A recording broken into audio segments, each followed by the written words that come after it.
Eons ago, during the age of the Magi, the world was something other. Magic is all that there was and all that was needed.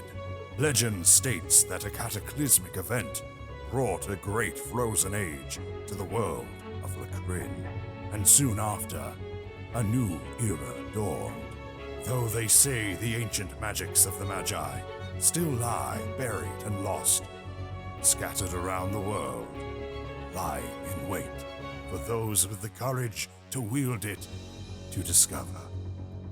Welcome to the world of Lacrin and the continent of Thelmecia.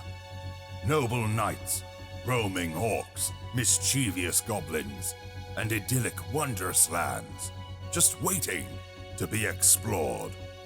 Now, a new peril aspires to plunge Thelmecia into despair once more, but not before a few unheard-of heroes take their chance at triumph.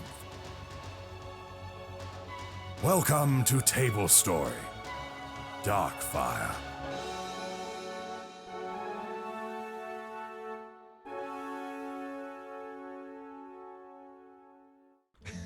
Hello, everyone, and welcome to Tablestory's Darkfire with your host, Pumpkinberry. Take it away. Take it away, Pumpkinberry. Oh no. You're hosting today. Come on, you're the host. Good job today. It's on you. Right. Hey, So 6 months. no one gets to do shout outs. We're just diving right into the show. No, Okay, no. So, 19. You are. Oh God, no, I can't do this. I can't. I'm kidding. do I'm this. kidding. We're not really. Okay. Oh, that just stresses me out. I like need a moment Are to you come only into. here for the shout out, John?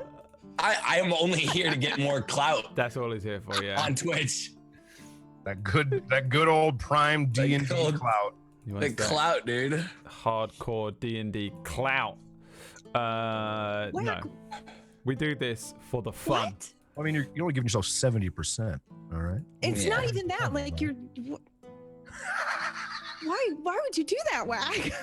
Why the subs? You know, Subscribing if to you have a yourself. certain number of Yes, I've subscribers, seen you give always yourself sub. free. The You give emotes are yourself a too free good. Yeah, that's true. I You would could probably sub give yourself a today. free one, a free sub for You life. definitely can. You definitely can. Yeah. Wait, I didn't even know We about can talk that. about that another time. Wow. I could tell you guys about that. You can Yeah, give yeah. yourself free subs. I didn't know that. Well, you shit. just- Every so many subs you get up to 3 in your lifetime, and you have to have a certain amount of sub to get each one. So it's like 500 subs gets you one, 1,000 subs gets you one, 1,500 gets you one, or some shit like Wait, I'm sorry. Whoa. What? that. Yeah. At least that's what it was like 2 years ago, because I have 2 people that have lifetime subs from my channel. So Wow. Well, we need to get our sub numbers up then, Tiger. Yep, you heard it first, chat. First one to give them 10 subs right now gets a free lock of my hair. Oh my God! And it's all What? freshly cut as well. Look at Freshly cut hair. that. He's not even going to tell you where on his body it's from. Oh, Yeah, no, it's you're not going to be get from my a- head. I You're can gonna tell you that get. much. Well, it's going to be from a head, but not, You're gonna get a lock of arm hair, forearm Ugh. hair. Do you have Nice. forearm hair, Tiger? Barely. I'm not that hairy. Well, you also have tattoos too. So like a lot of it's shaved. Nope, I don't shave my arms anymore. You never shaved it for the I tattoo? used to a long time ago when I was like a teenager and like a young adult. The hair's trapped by the colors of the tattoo. Jesus Christ. That's how it works, right? I want it to work that way. Just covers it up. What if You're- I get them like lasered off someday? All of a sudden, I'm just a fucking beast, Oh. just hairy as shit. Amazing. Hello everyone. Welcome to the stream.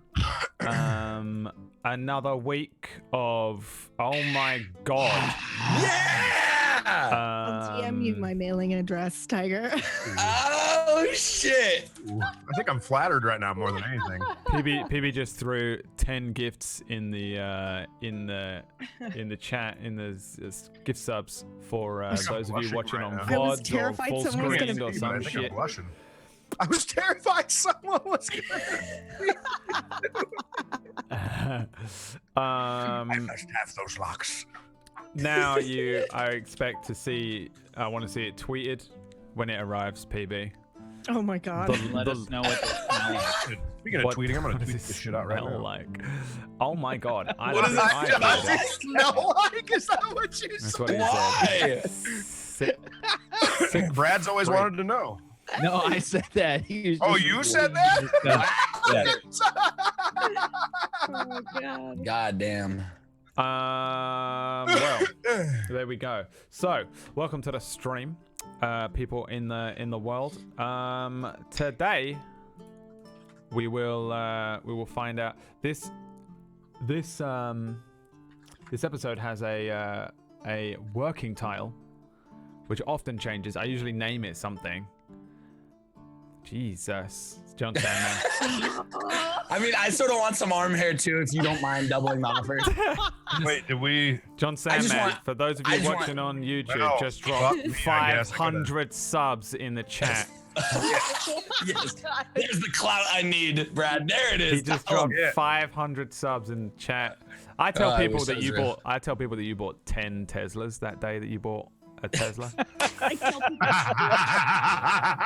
I bought 10. Yeah. Dude, my dad got like sort of mad at me. He was not really mad at me, but he was just Get like, him a fucking Tesla? so his thing was, why get one Tesla when you could get us like 2 Camaros? That was his thing. He's like, why spend the money on one car when we could both have a Camaro?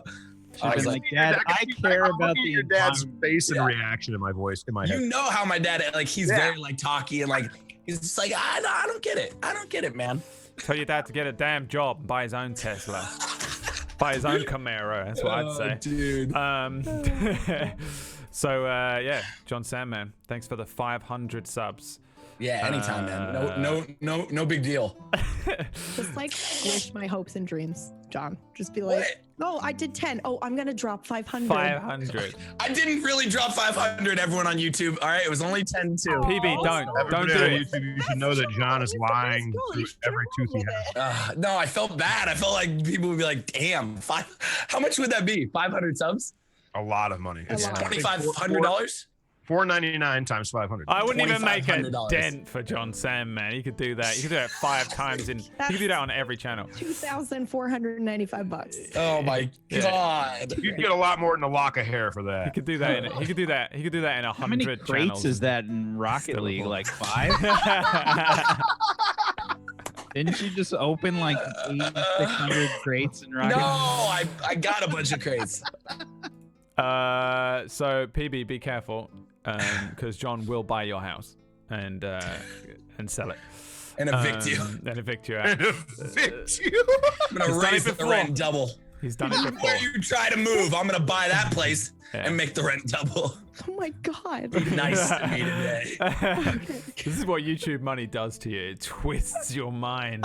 If you get you go from lawful good to like true neutral, maybe, or lawful evil. I guess lawful evil. I will always be lawfully good, okay? So D&D. Yes. I guess. Here we are once again. I gave this the working title of Aftermath. Whoa. Just to give you some idea of just how much fucking shit you guys are in. I feel Ooh, we like got a little fan art too. Inorganic Phosphate just posted the fight scene with No. 19 and Rin in the versus the dwarves. No, where's this? in the What is this? Fan art fan fiction. Oh in the my. Tablestory Discord. In the fan fiction table story? I'm going there right now. I want to see this shit. for the record, everybody on our Fan Discord art. is Wow. awesome. Oh damn. Oh damn. That's a fucking exactly how melee it right looked. there. Where is that fan art? Why can't I find it? Rin breaking down that door. Holy That is shit. exactly how it looked in my head too. Nice head cannon. The Discord is off the so chain. fucking big. The Darkfire Discord is off the chain. It's awesome. Throughout the entire week, people are discussing things all the time, and I love it. I love it. I like when we get people that have been watching on YouTube and then they come in and then they throw in. Yeah, it's great. It's so cool. It's really neat. the YouTube like VOD kids who have to watch this like 2 days later at a completely different time. You're out there. I'm always aware of you. That's why I'm always shouting out what's happening in the chat when John's dropping 500 subs or evicting PB. When PB's screaming at the eviction notice that comes in. That's why. So. Holy crap. To give you guys, he's just bought another 10 Teslas. What? They're only 2.6 million each? I'm gonna get 10. It's just like, fuck you. Why would you get 10 when you can get 50 Camaros? Why would you get 10 when you can get 55 Camaros? John's there like, Dad, you idiot. I got you 55 Camaros and 10 Teslas. And I got 55 for myself and 10 for myself. I can't win. There's no winning. And it didn't even make a dent. You know, he's like... To be that rich would be insane. It could be Brad soon with his new G Fuel sponsor. I know, dude. Brad, you're blowing up in front of us, man. Please don't change. Don't change, yeah. I don't know what you're talking about. Is that fucking water? It is. It is. I've had so much G Fuel for the last 2 days. I can't see. Let me talk about the game. Let's play the game. So I want to play some D&D. That was some good banter. Last time on Darkfire, y'all. 19 wandered off in the previous episode when you guys went and visited the king and you did all your stuff and the things. You read the books and then 19 wandered off and we found out kind of where he went. He found another Warforged who was kindled, which means they're aware, sentient, because they're kind of like robots for a while and then they come to life. And they're fully sentient and alive. And the other Warforged was named Heavy. He was one of the first kindled. He's been kindled for 10 years, which is a really long time compared to 19's month. And he is part of another adventuring party. Anyone remember the name? Because I don't. The awesome, amazing, fantastic group or something like that? Correct. The Wild Wander Adventuring Group. Made up of Heavy, Darkfire, who is a halfling ranger, Yalfi and Bamanos, who are young rogue types, and 19 kind of spoke with them and fuck you, Noodle. and somewhat recruited Heavy to his side because 19 knows now that he's in a very deep pot of feces with the Blood Grip kind of crime syndicate of they're kind of like a roguish group of thieves and bandits, and they operate out of an armory. So Heavy agreed to help you in what you expected to be a duel, just a nice fair duel, the next day at John's farm. And Darkfire, Yalfi, and Bamanos kind of came around to the idea and said that they were going to help you too. You all met up, you kind of said hello, you met the other characters, most of which were drunk or hungover after drinking, and you sort of came to the agreement that the next day you'd all go and sort of deal with the Blood Grips, and Telchul Blood Grip in particular, who's the leader of this group known as the Blood Grips. 19 decided, instead of going to sleep, because he kind of doesn't need sleep, he would go and visit John and warn John on his farm that was where this was going to take place. John of John's farm is 19's sort of surrogate father in a way. He took him in when 19 was first kindled, like a month or so ago, a little over a month ago, and gave him kind of a job and sort of gave him an idea of how the world works. And then 19 left on a cart and then became involved in the first episode that we saw. When 19 arrived, however, there were a couple of people working in the fields that 19 knows that were guards that John employs just to keep an eye on the fields overnight, make sure no goblins, orcs, or thieves are coming in and screwing things up. You approach the house where John lived, and there's a little kind of group of houses. John's house was suspiciously quiet, no lights.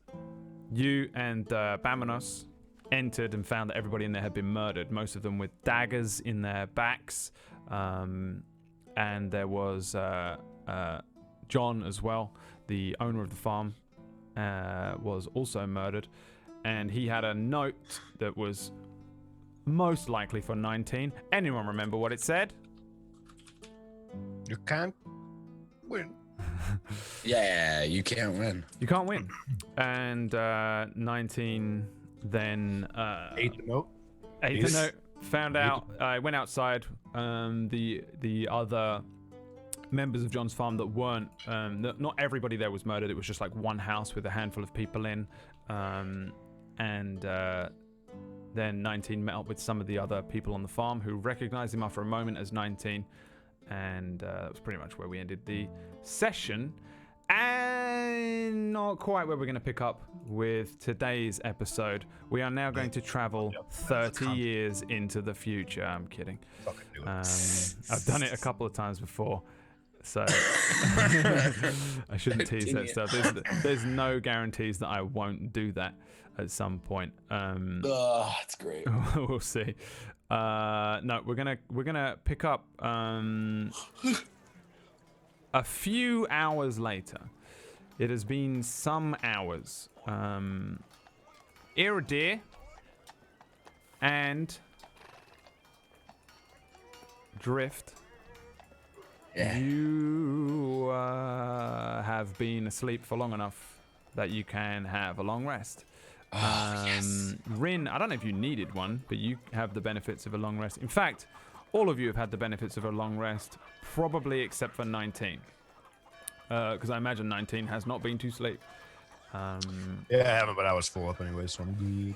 And it was most important for Iridir because he was kind of under the effects of a potion, basically, that left him with like a super mega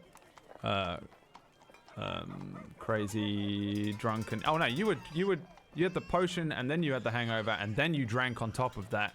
And realistically, right now you should be just feeling so bad that you probably you would open your eyes, a shaft of light coming in the room would sting them, you'd immediately be sick, and it'd feel like someone had hit you on the head with a hammer. But that isn't the case. Quite frankly, simply because you are Iridir, and I know for a fact, because of the oozing smarm, that you just get up and feel fine. What? Because that's his character. Drift. You got a headache. Yeah. Okay, good. Sorry, I have You a got bad a cold headache. right now, so this is gonna work perfectly. And Rin, assuming you're in there, you went to Yes. sleep too. I think everyone was getting a rest. And you don't obviously need as much of a. You don't need an actual sleep. You just meditate because you're an elf. But you're in there as well. The sun is rising, but I wouldn't say it's like fully risen. It is like peeking over the horizon, and the door is banging, and that's pretty much what wakes you all up or snaps you out of your trance. Rin, and it's not a heavy bang necessarily. It's a little bang, Okay. but it's the door banging for sure. Okay, I will get up and I will answer the door.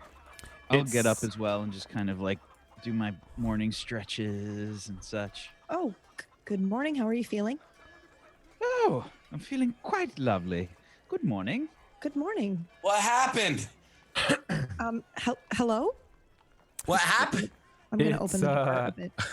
It's the small, relatively thin and young form of Bamanos, the thief boy that you had met last night with Janfire. You didn't actually meet Yalthi, you three, and you didn't meet Heavy, but you recognize this kid. He's kind of wide-eyed and looking at you. I'm He's the kid definitely with all naked. by things, the way. right? Definitely naked. No, I know. I undressed you because I know you like to sleep naked. Yeah. The kid, I think, on any normal used to it. day would probably be shocked at the nakedness or whatever. But he just, he scurries in. He kind of, it's almost rude. He kind of pushes past you, but he seems kind of harried. Oh, okay. Back to steal more things. He closes the door, looks around, runs to the window, and the owl that you had seen last night is the white owl that belonged to Janfire is stood on the ledge outside of the closed window, and he says, that owl, if you see it, you should, can you any of you speak to animals? Well, I can speak to animals. I don't No. think they really understand me, however. Oh, yes, to understand them. No. No. I mean- Unfortunately, not. Oh, Are you okay? Yeah, what's wrong? right. Yeah, no, we It's thought a lovely yeah, owl. usually- What's its name? we expected that you would have the ability to. Okay, Why isn't, that why explains isn't everything. 19 with you? We went to John's farm, and Oh, the- how's John doing? he's dead. I'm sorry. What? He was What? the I knew it. knife in his back. There was a note. I don't know what it said. There was a few others dead as well. A couple of kids my age. Wait, Woman. where's 19? Where's 19? He's at the farm. He just told me to go and get the others, so I went and got Janfire and Heavy, and they sent the owl, but the owl didn't come back, so I've had to come and find you. Oh, I'm gonna start to put on my clothes. But 19 is all right. Well, yeah, last I saw him, yeah. Wait, Do you think that maybe he might run off in rather a very angry way? No, I don't think he's going to run off, but I think he's going to want to do something about this. And I don't think we're going to be able to. he loved John. John was like a dad to him. I understand that, but this is a town gang that we're talking about. We can't just walk in and expect to be able to change that. No. But perhaps we can walk in and No. perhaps we can walk in and Hero? What are you thinking about? I'm thinking that, well, what's one of the worst things that can happen to these kinds of people? Besides death. Poop on him? Power. I'm sorry. What did you say, Drift? Sorry, I'm not feeling great this morning. I was just saying you poop on him. You want to shit on the blood No, grip? no. I'm sorry. I meant like poop on him, like shit, like beat him up, right Oh. there. Not Okay. legitimately poop, not really poop on them. Perhaps an alternative. Rin suggested we take their power away. And, well, what if I was able to convince Tailshul to turn himself in and perhaps implicate those that might have been involved? That's a. How do you propose to do that, Eero? I have my ways. I imagine you do, but what would happen after the fact? Well, I would You think he's not going to know that we had something to do with it? I just don't see any way in which this doesn't get 100 times worse. If we retaliate, I mean. And what are we to do? Ignore our friend's hurt? Oh, yes. 19 will be willing to leave after horrible, bloody mayhem. Yeah, he's not gonna We're going leave. to simply He might not be willing to leave, but maybe you should be using your convince powers for something good rather than revenge. making revenge.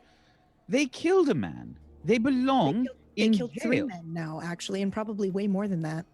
Exactly. We should be doing our best to put them in jail. We need to stop him. We're not judge, jury, and executioner. We're not going to kill them. So, what's the next best thing? We get do you them think arrested. who do you think runs the police in this town? Well, I don't know. We haven't been here long enough. Are you assuming that the blood grips control everything? Not everything, but enough. 19's gonna want them dead though. He's gonna want to kill every last one of them. How do we talk him down? You know how he gets. No, but we're gonna have to work together to try to convince So him not to do it.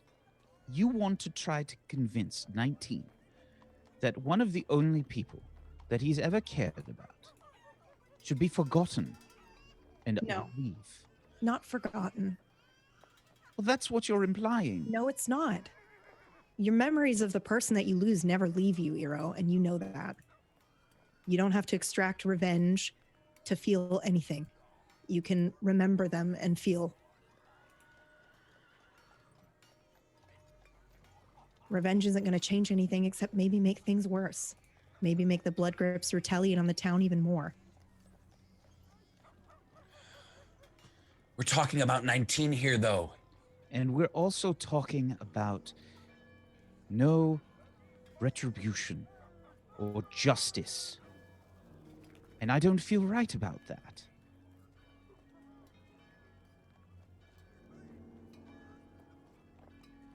I'm in.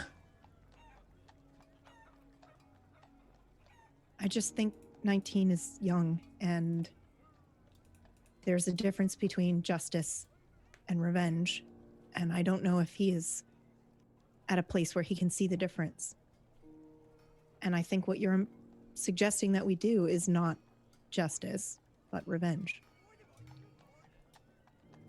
At what point do you differentiate between the two? Because I see it as justice. If we bring perpetrators of murder to a jail and have them arrested, that is justice. That is the best that we can do without assassinating these people and becoming murderers ourselves. We have no recourse here except for fleeing this place or killing them or trying to bring them to the constabulary and having them arrested. It's one of those three. He's right, Ren. And you're suggesting that we leave. Now, I don't think that will work. We have to think about our friend and what we can do to help him as his friends. That's what I'm doing. We He just won't have to- agree to run away, though. He won't. You know him. You know how he gets. We slowly have to teach him. When people killed my family, I can't run away. I want to kill every last company of masks out there. I want them all I dead. know. Every single one. Is that revenge or is it justice? I don't care. I just want them dead. So for him, it being a new feeling, I can only imagine how he's feeling. Think about yourself, Rin, and what happened at Green Hill. Don't you want some sort of justice for your traveling companion, for your friend? Sometimes it's not running away, Eero. Sometimes it's biding time until the right time to strike. And I don't think the right time to strike is now. So we leave the town and then we come back at some later date. Yeah, when they least expect it, when they're feeling safe and happy and they've forgotten that we've even existed, and then you cut their throats in the middle of the night. That's how you do it. Not going to cut anyone's throat in the middle of the night. I just don't think you know who you're dealing with. And I'm not saying I do. I'm not saying I know the blood grips, because I don't. But I feel like I know groups that are similar and like-minded, and I don't think four of us can take them right now when they know to expect us. Which is why I suggested an alternative. All right, well, can we please just keep in mind 19's state and how malleable he is to our suggestions? I feel like we can very easily set him on a path of only revenge with our influence, and I don't want to do that.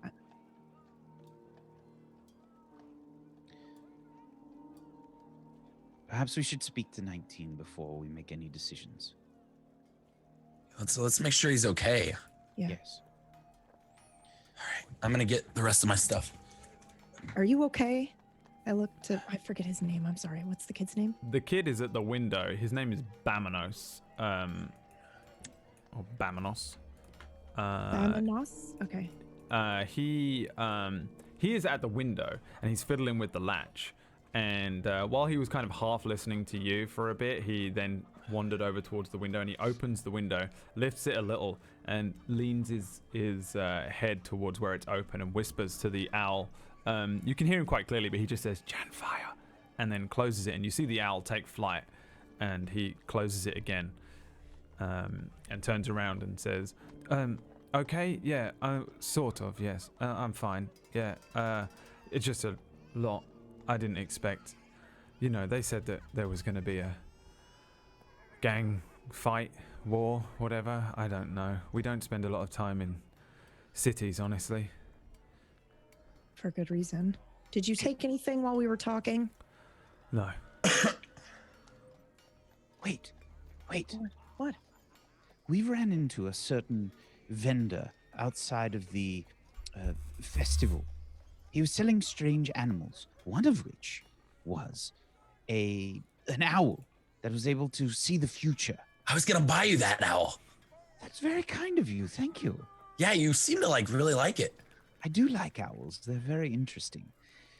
But if this was something that was able to see the future, perhaps we could use the owl to help us make a decision. I like it.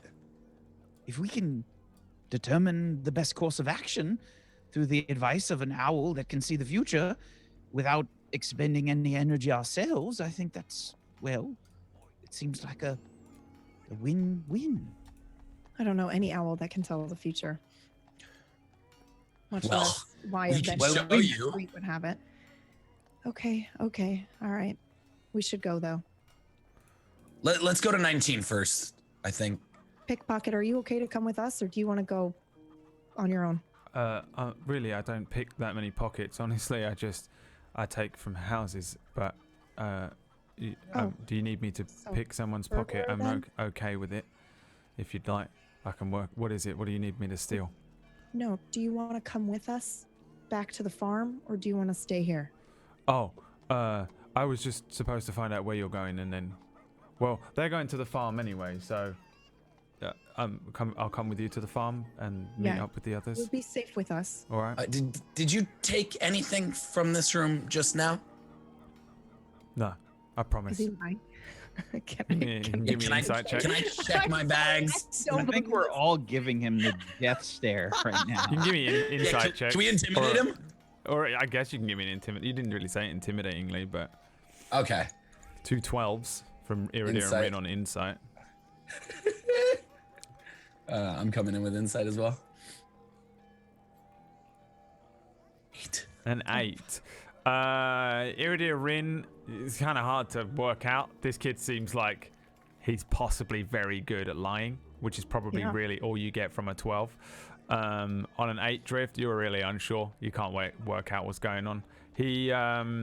But he seems like on a 12 insight outside of that, he seems more like a shaken up kid, and that he's not really got his head in the game right now as well. He just shrugs and says no, and then stands there looking at you relatively wide-eyed still. Well, you know, if you didn't steal from us before, we wouldn't be so hard on you now. Just Yeah. saying. Well, I know. Yeah. Well, that's just. Well, it's my job, really. That's just, normally I'm supposed to take things. Just from rich people, you know, and you guys have got a lot of money. Well, we did earn it. Yeah. You're still rich though, aren't you? He has a point. He does have a point. All right, let's go. Let's go. And you guys are heading towards John's farm. John's farm. Yes. Yep. Oh, Does anyone know where John's farm is? no. Yes. He did tell us, actually. Yeah. Yeah. All right. because I don't know exactly where it is, but I know the general direction. yeah, as soon as you step outside, you by the entrance gate that we approached, he was like, "It's over that way." okay. So you generally know that it's out the south gate of town, which is sort of on the opposite corner of where you are, somewhat down towards John's farm. When you step outside, you notice a similar scene to yesterday. There's a lot of people moving through the city, and they're moving back towards the festival grounds.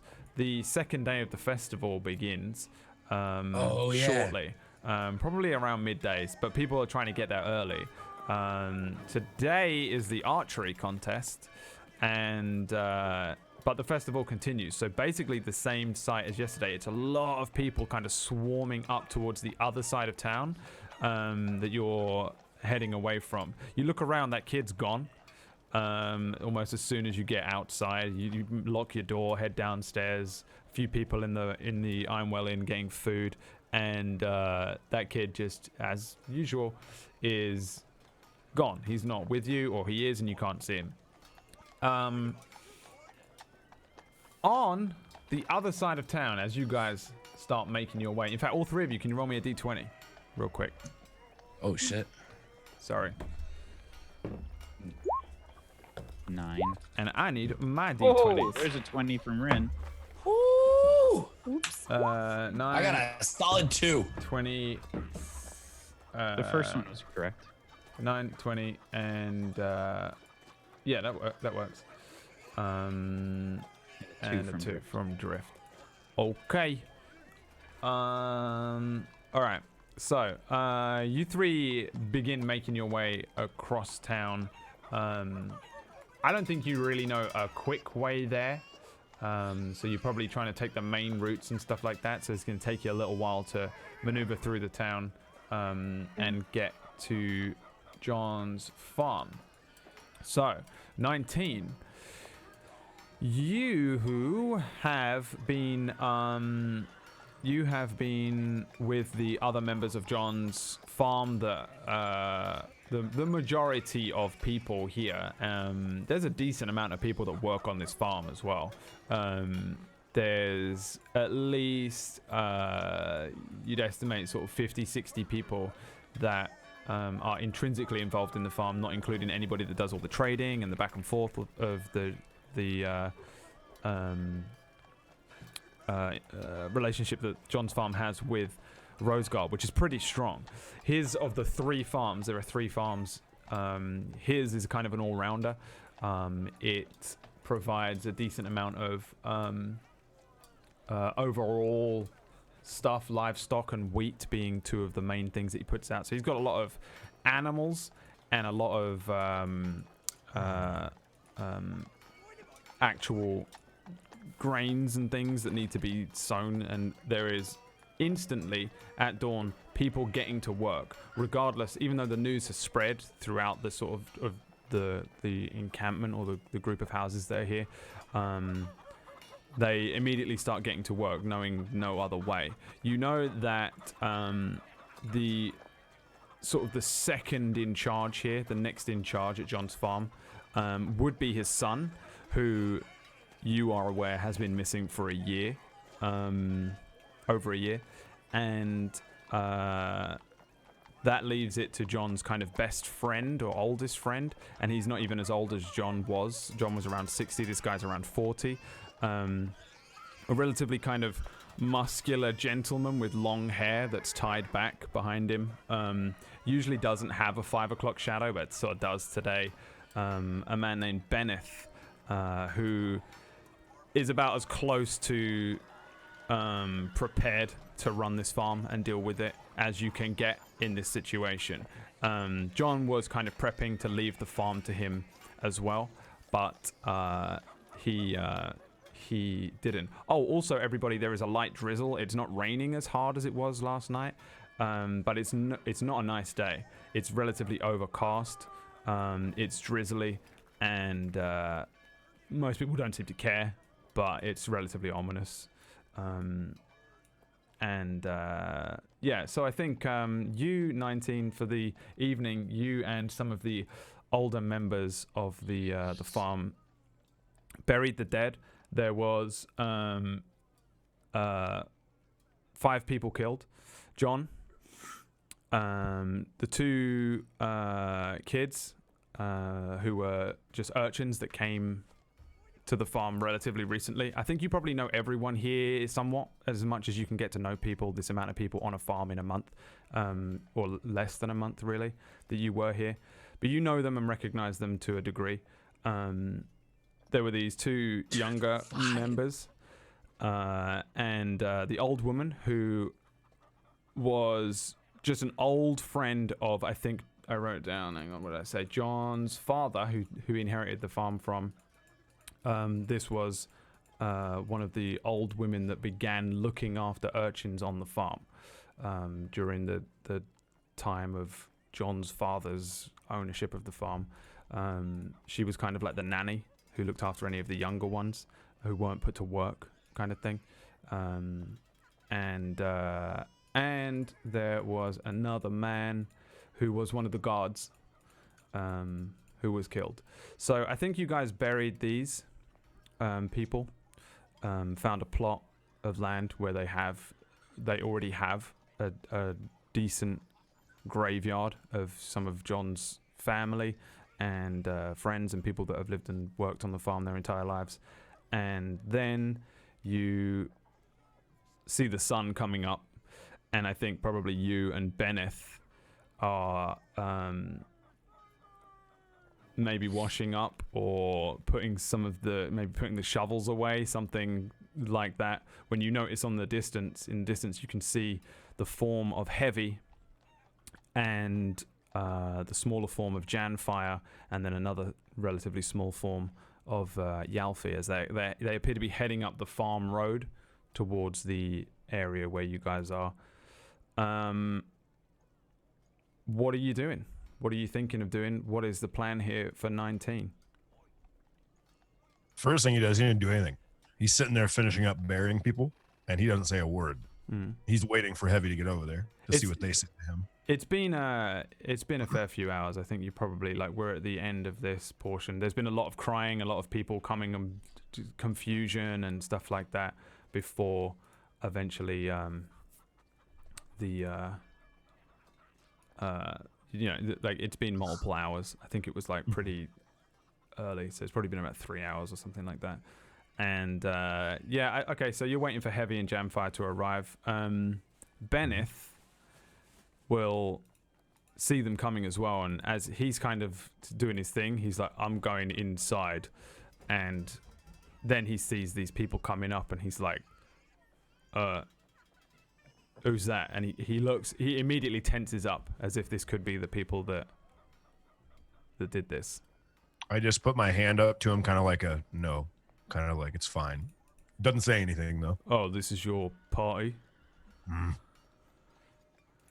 Okay, well, if you want somewhere to sit, he looks immediately over to the area outside John's house, where there's a big porch where usually you meet and greet people, merchants and traders and new kids that come. And then he turns and says, maybe by the stumps. There's an area where there are some cut trees where a lot of people sit down on these tree stumps.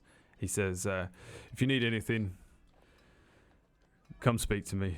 And he turns around. He is, you can see he's been freaking out all night. He's got this huge responsibility now to deal with this farm, all the people on it.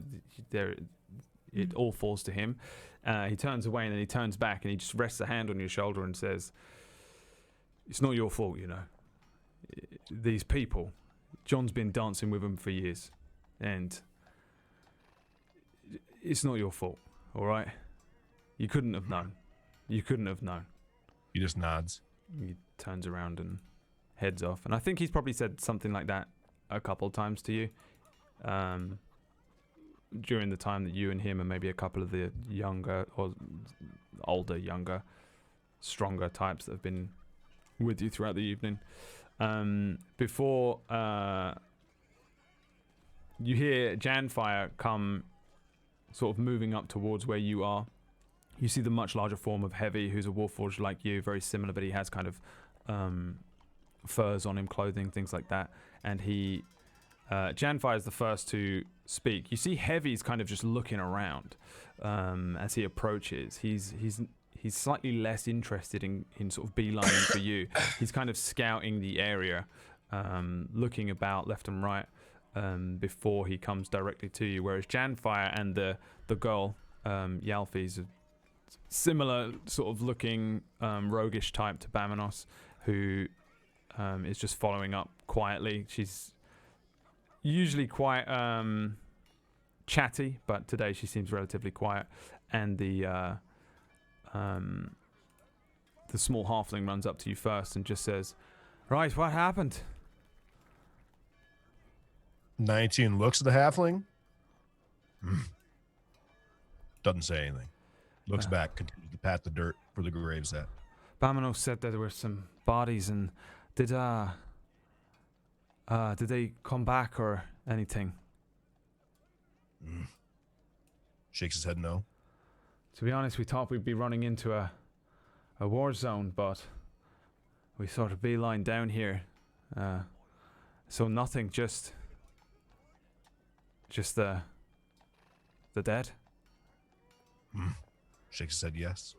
He crosses his arms, looks around again. Well, shit. I'm sorry to hear. I know you were close with them, right? He just looks at him, looks back at the grave, keeps patting the dirt. Shakes his head yes. And then the form of Heavy appears next to you and says, "What are you going to do?" He acknowledges Heavy, continues to pat the dirt, looks at him for a minute, looks back at the dirt, keeps patting it, doesn't say anything.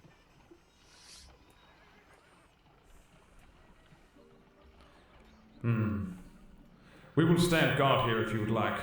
If you wanted to go and find your friends or rest, perhaps.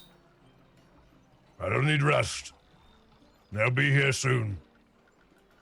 Thank you. You Goes back to believe, patting dirt. you believe they will come here after this? This is now the scene of a crime. The Inquisition will be here soon enough. You're not wrong. But I'm sure my friends will still come. Why would they not? They understood that there's a fight here at dawn. Dawn is peeking its eye. I would assume they'll be here momentarily. Very well. I'm going to begin scouting. It is what I do. I'd be grateful. He immediately begins turning and wandering around the area, doing circles kind of thing. Janfire just finds a stump and sits down. He whistles. He has that dog, a mastiff, which is about the same height as him when he's stood up, that comes running over, and he starts feeding the dog like some scraps from a pouch on his hip. The roguish girl kind of runs up with Heavy as if this is what they do. This is perhaps their job in their adventuring party, and the two of them head away and leave you there. Do you do anything else? Keeps patting the dirt, watches Heavy walk away, sticks the shovel in the dirt for a second, leans on it with his chin on the end of the thing, and just kind of sits down and just kind of looks at the dirt. Yeah, like he's in real deep thought. I think again the farm sort of just moves into motion around you as the day begins. There's a couple of people that maybe aren't farmhands that are speaking, and you catch them moving back and forth, and you hear them talking about what happened last night and how this could have happened and how awful it is and how much they hate some of the people in this town. And you also hear them saying that they were going to go to the tournament and they were really looking forward to it, and it's ruined and they can't go there. And you notice that some of these people are just people that just live here and aren't necessarily employed directly. Some time passes. maybe about 20 minutes, the sun begins to rise properly. Some light actually filters over the farm, and you can see it a little better looking out over the farm. It just looks like a normal working farm. An owl, a white owl, flies down towards Janfire, and he catches it on his arm, speaks to it for a moment in a language that I don't think you understand, unless you want to roll a d20 and try and claim one of your languages that way. Yes. Because you still have some of those. I don't know how many proficiencies I got you still 3 have. left. That's all I got. 3?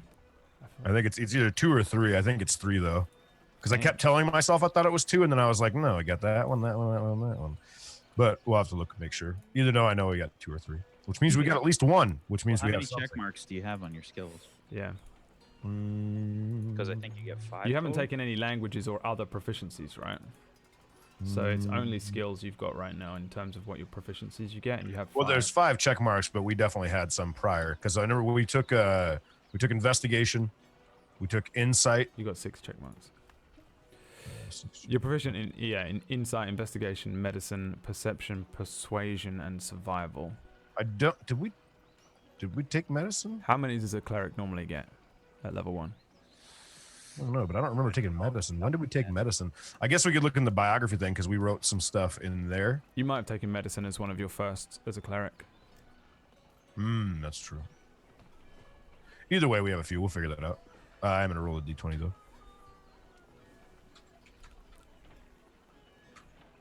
13. No, wait, that's 13? not right. I can't. 9. I was scrolled way the fuck up. 9. Yeah, so you don't understand what language he's speaking in. It's a strange whispery language that honestly I don't know why you would even be able to guess at what this is. So he speaks to it for a moment, and then it flies upwards, and it like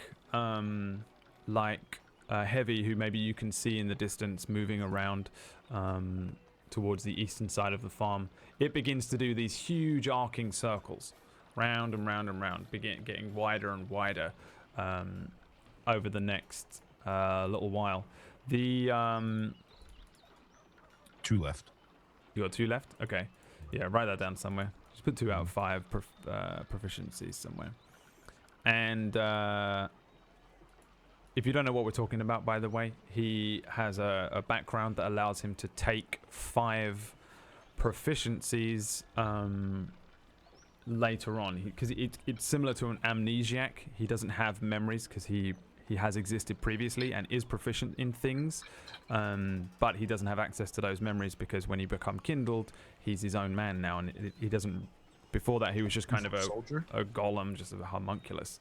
We might have 3 then, Brad. Actually, I'll figure it out. We'll worry about it another time. His background isn't soldier though. That's what he wrote on the sheet. No, his background is no. He might be the thing. Hang on. If you click the Yeah, because I never put that in there. yeah, it's the between unknown. Yeah, either way. It's the unknown aspect. So basically, when he rolls, if he's proficient in, if he rolls say a medicine check and gets a natural 20, he has the option to take that as one of his proficiencies throughout the campaign. And so far, he's found a few of them. But you can do that with languages as well. So, because you're only proficient right now in common and a couple of the things that you've picked up, if you hear a language and I don't mention it and you kind of think you want to do something like that, you can just roll the d20 then and see if you get the 20, then you'll be able to understand it and you'll become proficient in it, because it's languages and tools and things like that as well. There are other tools and stuff that you might be interested in. You might be just a painter and we don't know it yet. You can just roll to see if you're proficient with painters' supplies and stuff like that. So that's what we were rolling for there. If he had rolled a 20 there, he would suddenly have been able to understand and remembered why he was proficient in a certain language, etc. However, you're not. Janfire continues to sit there, seemingly relatively nonchalantly. Heavy is moving around and the owl moves around. Do you just remain sitting here expecting the blood grips, kind of waiting expectantly? The main thing he's doing is he's just sitting there. He looks like he's in deep thought. He's just continuing to kind of look at the ground and look around him and look at the farm and continue in thought. Yeah. Yeah, I think maybe about another 20 minutes pass, and you see in the distance 3 figures that you recognize. They're walking up the path. They found their way to John's farm. It is the rest of your party, Iridir, Drift, and Rin. You guys maneuvered through the city, and it was just against a wave of people for the most part, as they were heading north and you were kind of heading south, east. They were all heading over the bridge. Again, it's the same atmosphere as yesterday. The drizzle and stuff. Just whatever. They were like, oh, I can't wait to see who's going to win the archery contest, as they all head towards the festival grounds. The 3 of you maneuvered through the town kind of quickly, and made your way south, and then from there it's relatively obvious how to get to John's farm. There's a dirt trail that leads over a river and then through a bunch of fields to a small compound of a handful of houses and some silos and barns that are very farm-like. And as you move up, there's a large figure in the form of 19. There's the small halfling that you'd seen yesterday with a dog at his side laying down on some stumps, and generally just farmhands moving about. 19 is sat next to a few mounds of earth that look very similar to freshly dug graves, and yeah, there you go. As you arrive, probably before anything else happens, Janfire shouts out, "Vamonos! You alright?" And that kid is just next to you all of a sudden. He walks out from the side. Yeah, I'm alright. I found them. They didn't speak to owls. And he says, yeah, I know. I've already spoken to it. And he waves at the 3 of you again, and then just kind of points over his shoulder at 19. I'm gonna approach 19 with some shitty wildflowers that I've picked up along the way. Farm. I'm not gonna say anything. I'm just gonna put the bundle of flowers on the graves, and then I'm gonna give you some that are left over. He doesn't take them, but he watches you put them on the grave. He still, even when you come over, he notices the 3 of you. He kind of looks at the 3 of you, nods, goes back, puts his chin back on the end of the shovel stick, looks back down, and looks like he's continuing to think. I'm gonna, just while he's thinking and hunched over and stuff, I'm just gonna like give him a hug, like just sort of like on his back, which isn't really a hug. I can't wrap around him at all. But just to grab my leg. Yeah, I'm just like laying on his back, just like, and I just like whisper, The like, Triceratops scene from. Yeah, I'm gonna complete the hug with Drift around 19. 19 pays no mind. He holds perfectly still, chin on the end of the shovel, looking down at the ground. Now he's kind of looking at the top of Eero's head, because I assume Eero's in front of him, but he's not really saying anything. He's just kind of looking, thinking. and I'm just gonna, once I finish that, I'm just gonna sort of sit like a little away from him, but like next to him around the graves, and just like sort of pick at the grass. And I will also sit. Sure. Again, the sun is up now. It's probably, we're in what is essentially August, so it's probably something like 6 a.m., 6:30 or something like that. You guys sit down. The sun is well up in the sky. The sounds of the city are moving. From where you are on this farm as well, you can see this kind of slum area that's encroaching on the farmland. You notice a lot of people moving in and out of that kind of slum area just outside of the walls. From your perspective here, now you're outside of town again, because you guys just walked through the other version of this on the other side of town.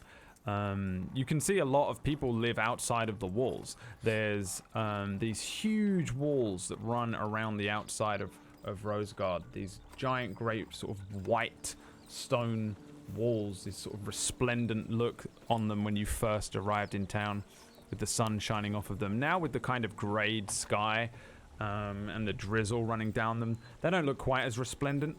They almost look a little gray themselves. And then sitting at the bottom of these huge walls of just this shanty town that exists entirely outside of the walls.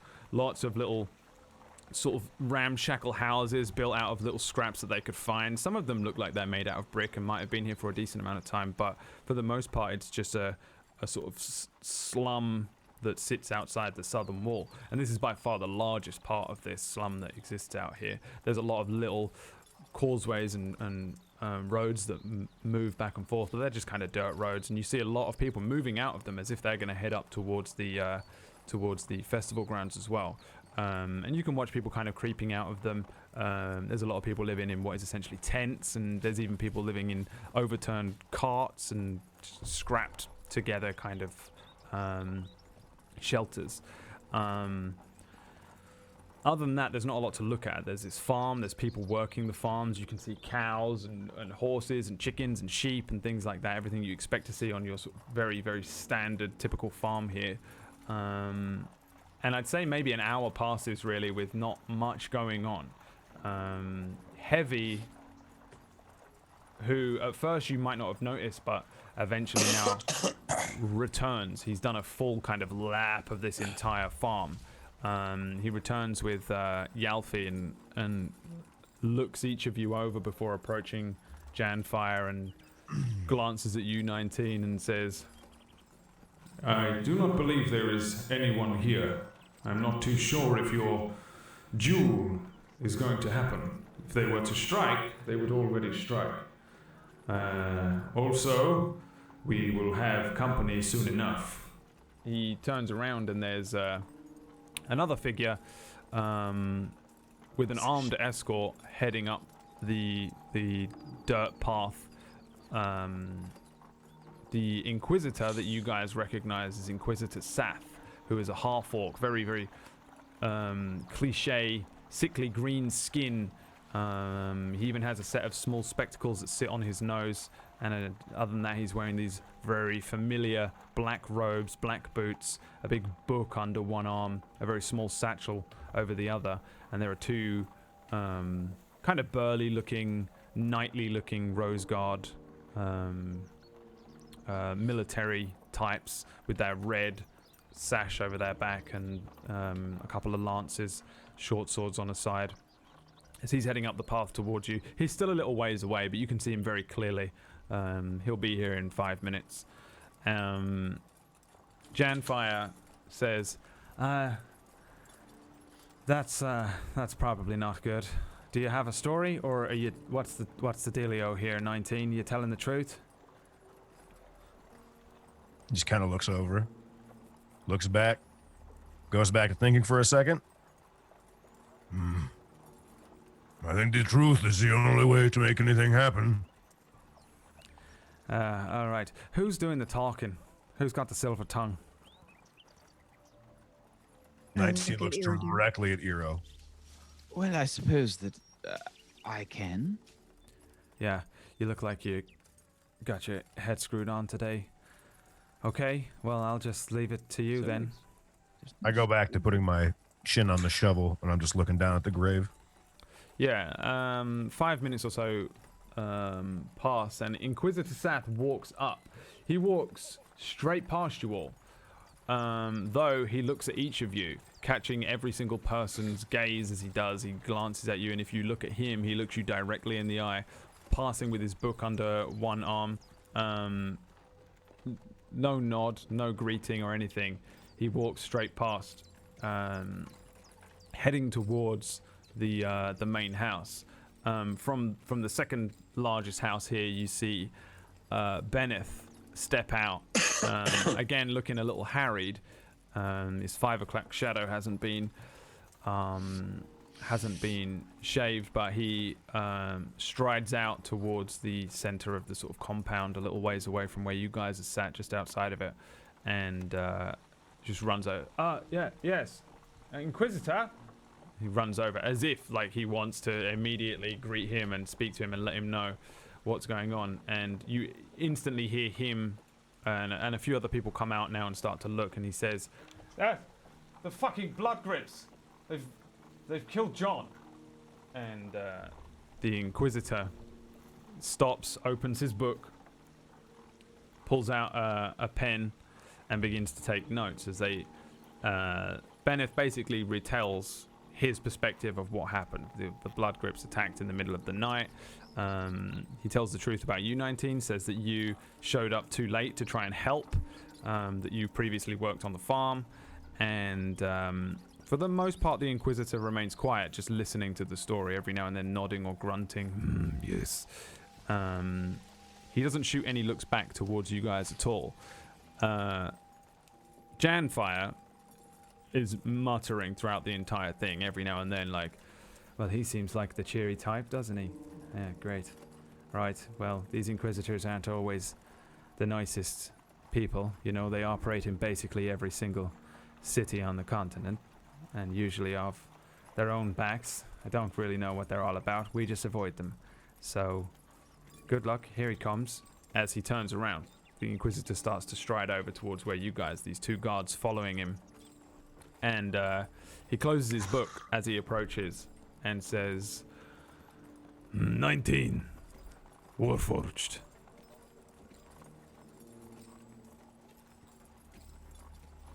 You'll have to speak up, 19. I don't think anyone could hear you. He turns his head, Nice. looks at him. It is wonderful to meet you. I have spent a long time looking for you in this town since you have arrived. I have a few questions, if you do not mind, and then I will have to step inside the house. My name is Inquisitor Seth. I am with the Inquisition here in town. Do you know what the Inquisition is? I'm familiar. You are newly kindled, yes? How long ago? 47 to 50 days. And you left very quickly from the military encampment and came here to John's farm, no? He kind of looks you up and down.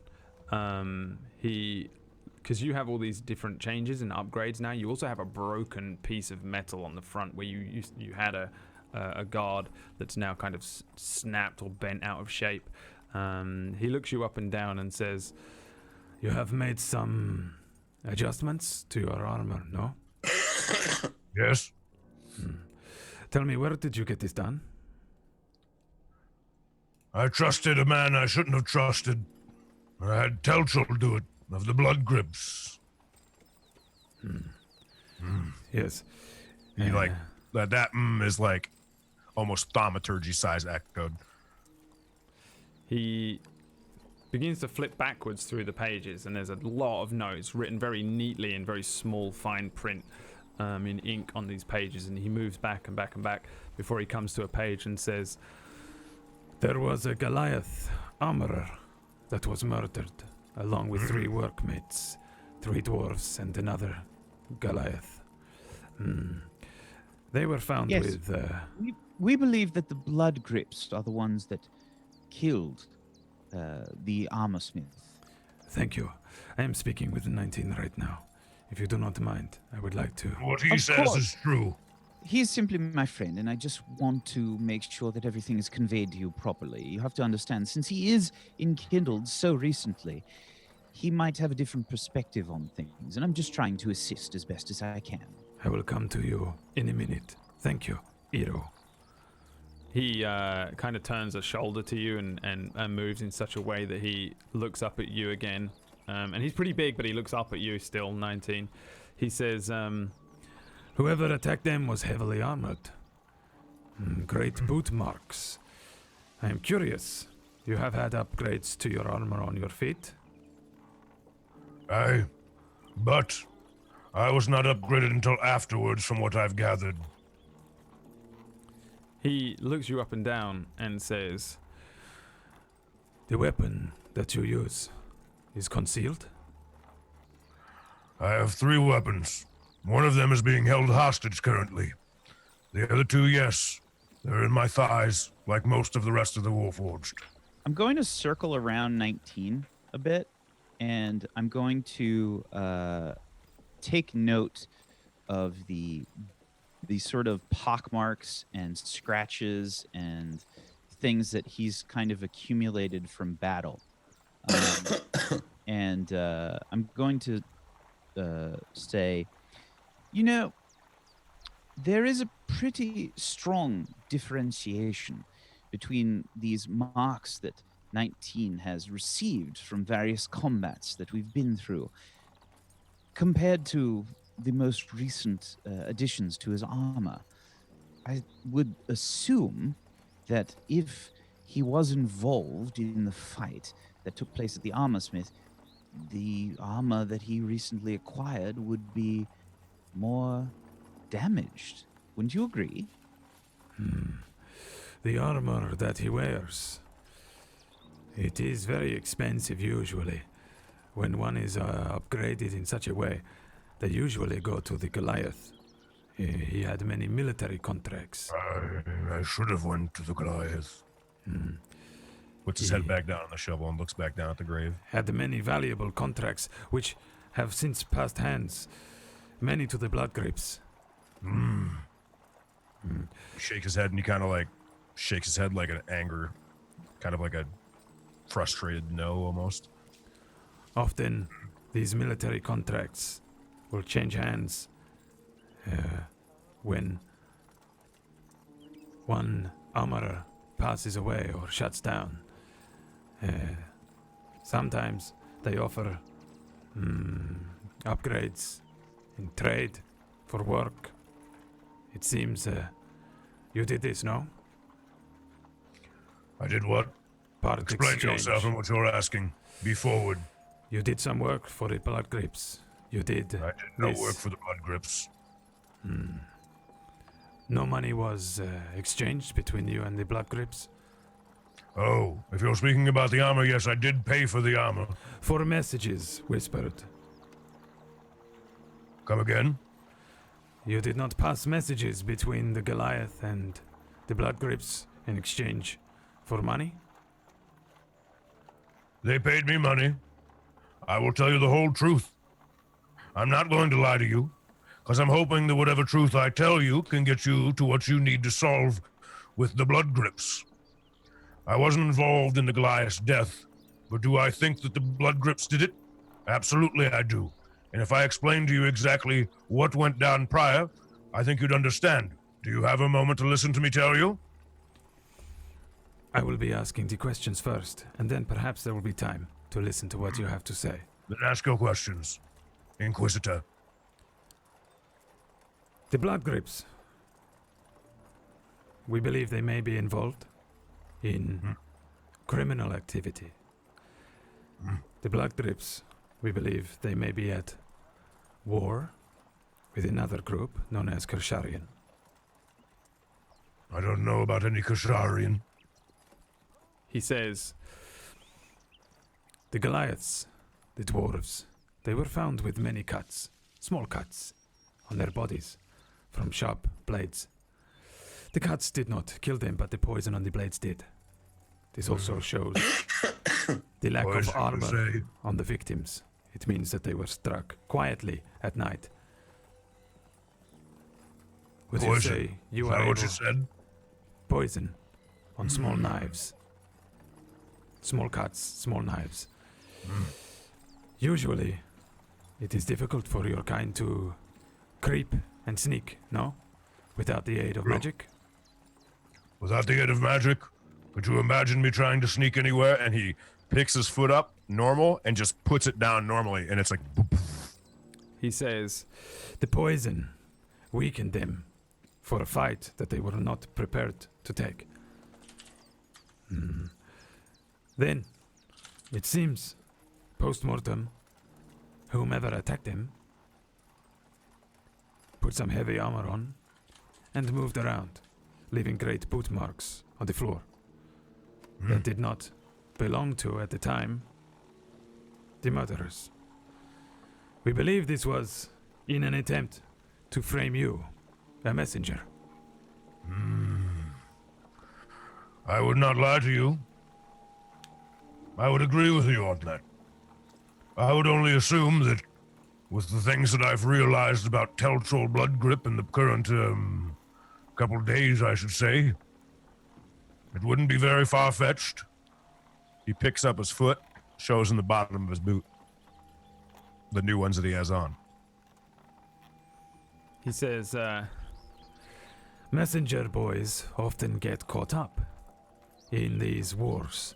The Karsharian, the Blood Grips, the Night Stalkers. They are Who are dangerous. these Night Stalkers? A silent group. They are.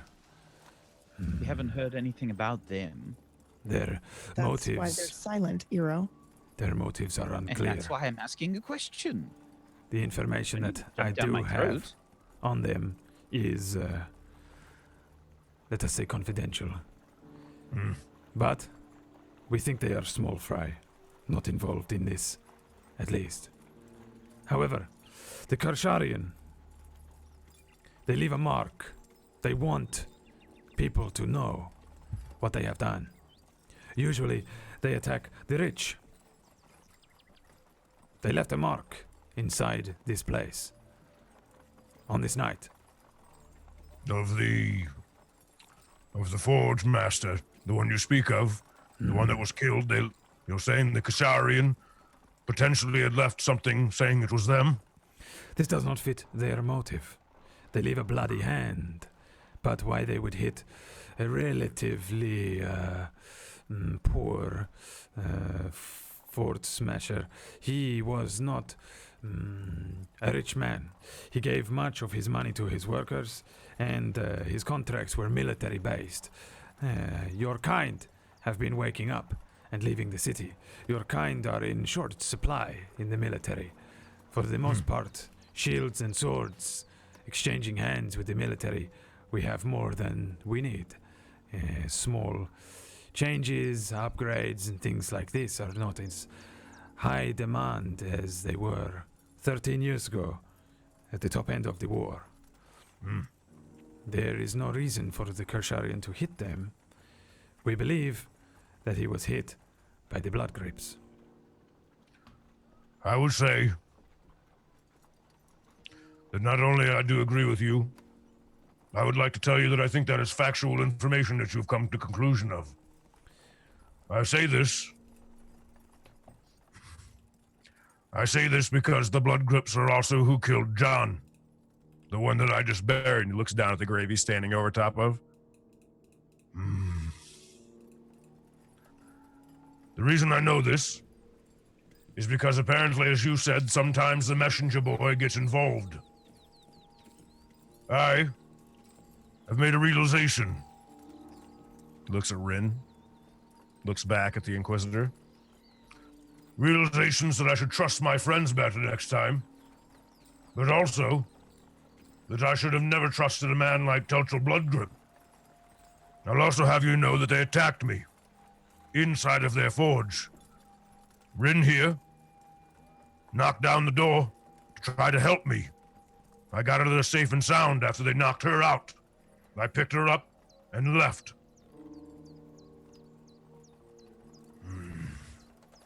They attacked me because they wanted this. Holds it up his wrist with the gems. It seemed valuable to them. He looks it After over, I had been forged armor with them, flips a few pages. after they forged armor on me, they'd messed up my leg. When they messed up my leg, I went back to get it fixed. Upon waking up, Teltrol gave me an option. I did not know that this option would potentially lead to my death. The option was to join them. I expressed to him that I had many other things going on with these people that I'm with already. We came to the city to speak with, a few people, and then our friend here, looks at Drift, got caught up and ended up getting involved in a beautiful thing that he won. Upon me waking up after they fixed my leg because I don't do very good with fire, and I denied him, they locked the door, looked at me, and said, "I'm sorry, but I now need to take your life to get that off of your wrist. because he thought it was worth something to them. I, with sword and shield, parried and blocked my way out of that entire situation. Also worried, as well, upon arrival, and this is going to be weird, and as I say this, I want to say the cat comes out of my little, chest thing. This cat here, somehow or another, because I don't know animals that well. Found Rin, is from what I'm assuming, and somehow or another got her to come there. I'm assuming that when she got there, the door was locked as it was. She had to try to break it down to help me, and when she did, she was attacked as well, and knocked unconscious. This all happened, in my opinion, due to them thinking I was trying to help them with anything that was going on with the situation you're speaking of.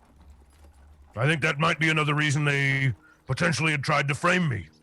I think their hope is that I would join them, and then how easy would that be? I join them, then this happens, I get framed, I go to prison. They find nothing of it. I look like the guilty one. The Inquisitor holds up his book, turns back to the blank pages, and closes it, and says, "You are what's known as an easy mark for somebody like Telchul Bloodgrip.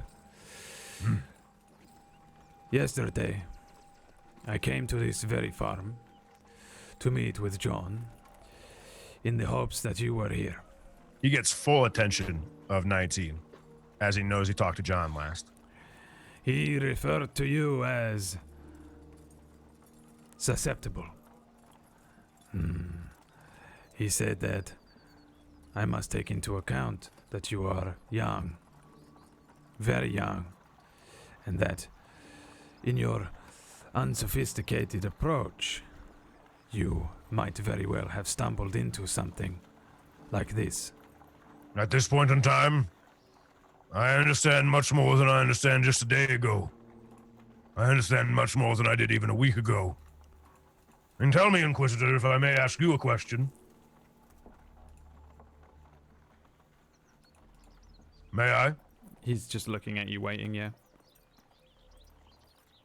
I understand something about myself. I understand that regardless of how adult I can be, I have a lot to learn, and I've had a lot to learn. I also understand, as you said, the word you used, susceptible. I understand that. And once again, I think if you would have asked me a week ago, I would not have understood that as much as what you say. This situation has... He looks down at the grave, looks back. As sad as it is, it's taught me quite a bit in just the last few days.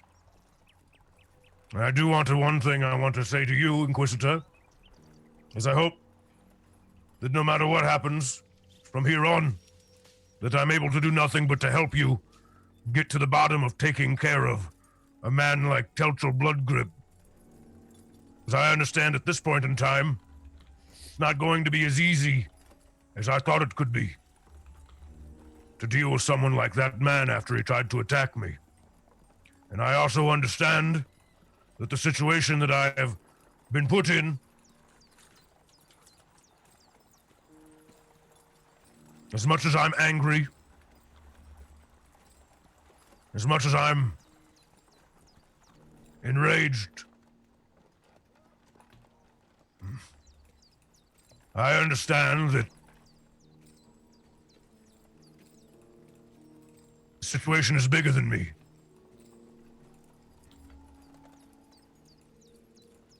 Stops talking, puts his chin back on the shovel, looks back from the Inquisitor, looks back at the grave, doesn't say anything. The Inquisitor looks at the two guards and says, "Go to the house. I will be in shortly. Check that there is nothing disturbed. Check that there is nobody hiding." They exchange a couple of looks and then nod Come, come. The daylight is wasting, he says as the sun rises for the first hour of the day. As they head away, he turns to look at each of you and says, you all have found yourselves in various odd predicaments. At first, I believed possibly that you had come here at the behest of one of these organizations. I believed that you were representing one of them in this fight. It seemed odd to me that the Kersharians would name their fighter 19, a gentleman that I was looking for, in regards to this murder that happened shortly after you arrived in town. I believe you have been caught up with some very important individuals that we have been looking into for a very long time. And this goes way above your heads. This goes up to the very top. The Inquisitor, Flint, has been looking into the blood grips for over 100 years. 100 years? Telchel is not, and has not always been, at the top of his syndicate. You must understand, blood runs deep here. These families are powerful. The King, the Boulder Downs, Kersharian, even the Night Stalkers. The blood grips have been around since the beginning of this town, this city. They have been warring over contracts, over land for a long time. Whenever we move in. And he looks back towards the house where you see these two guards moving in. They have paid off the grunts who are guarding the area. We have the brains. The military are supposed to provide the brawn, but they are often suspiciously missing. There is not a lot of gold in this city anymore. Again, he looks over towards the slums. He says, many in there are ex-soldiers, sick, broken from a war that they won. The payments went elsewhere. Allies, the Boulder Downs, the King. These that won the war, as far as the public know. Many of these ex-soldiers, they turn now to crime if they are not broken enough. The crime has risen significantly in the last 13 years. The power of the blood grips, these gangs, too strong. We have tried and we understand that they get away with these crimes. The Inquisitor has done everything at every meeting and has found nothing but dead ends. It does not surprise me that you would walk into town and be suckered in by them. It surprises me that you are all still alive. That surprises me. I have not slept a full night's sleep myself, knowing that each of these gangs is most likely after my own blood. We are a very resourceful bunch, I think you'll find. He looks to you, 19, and roll me a history check.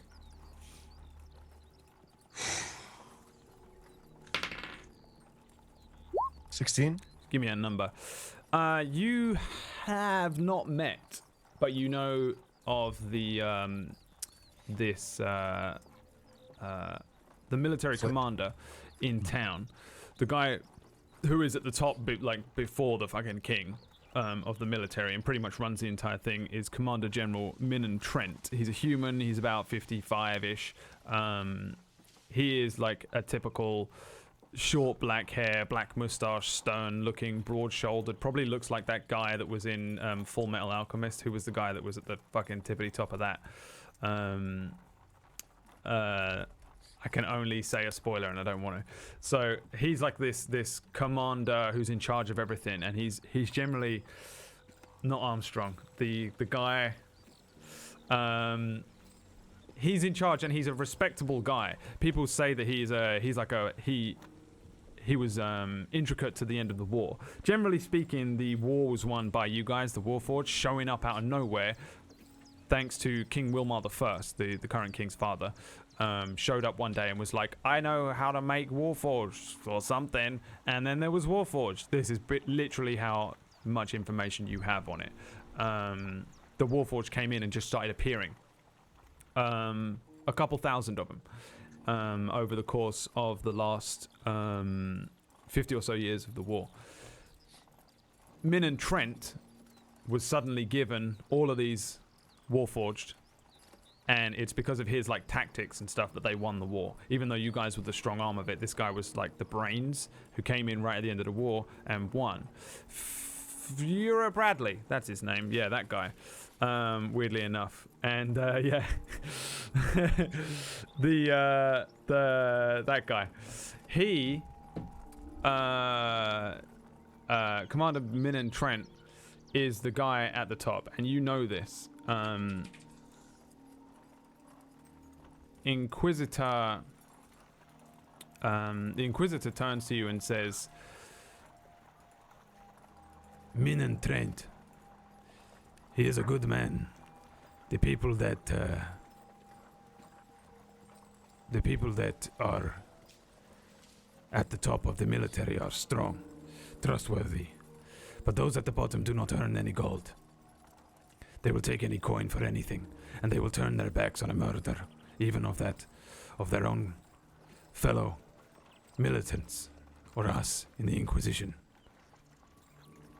I would recommend that you do not pursue your own vengeance against these blood grips. I look at Eero. And but he looks at you now, 19, dead in the eye as he begins to turn. He says, if you do, the military will not help you, and the Inquisition will not back you. It will be you and yours alone.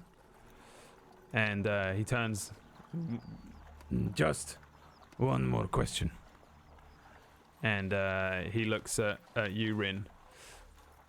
Did you meet with the Karsharian when you arrived in town? No, I don't know what you're talking about. Give me a deception check. Oh! God. Oh! When he asks this question, I look over at Rin. 14.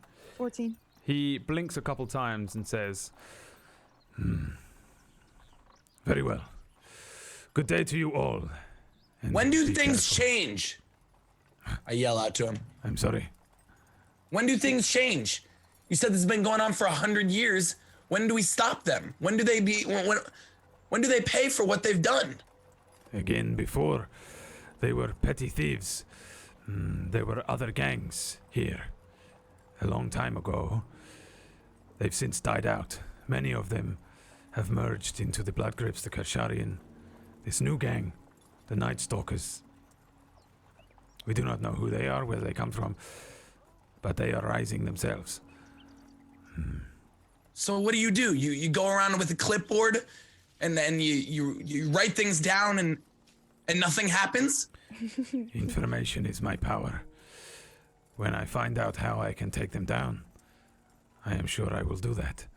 But right now, unfortunately, their power grows. With every day that passes, and every poor person that is kicked out, they grab another urchin off the street, and another gang member is made. It is the poverty which must be dealt with, in my opinion. My job is to find out information and report it back to my seniors, and to do a thorough job to the best of my ability. Hopefully then, eventually with enough information, we can use it to strike out and fix this city. As it stands, I am less powerful even than you, small fighter. A stranger with a shadowed sword. Just doesn't seem right. I'm It looking does at not. 19 this whole time. And I guess in turn, Rin is staring at me. Has 19 reacted to any of this further? I mean, has there been any sort of... Lots of thinking. He's literally, like, a lot of this time you've seen him, he's had his chin on that shovel. And even though when he's talking, there's only been a couple times where he'd look up at the Inquisition. Thank you. Or Inquisitor, yeah. He would only look up a couple times, and that would be like when he really was trying to talk. But most of the times, even when he was talking to the Inquisitor, he was looking at the grave with his chin on the shovel, looking down.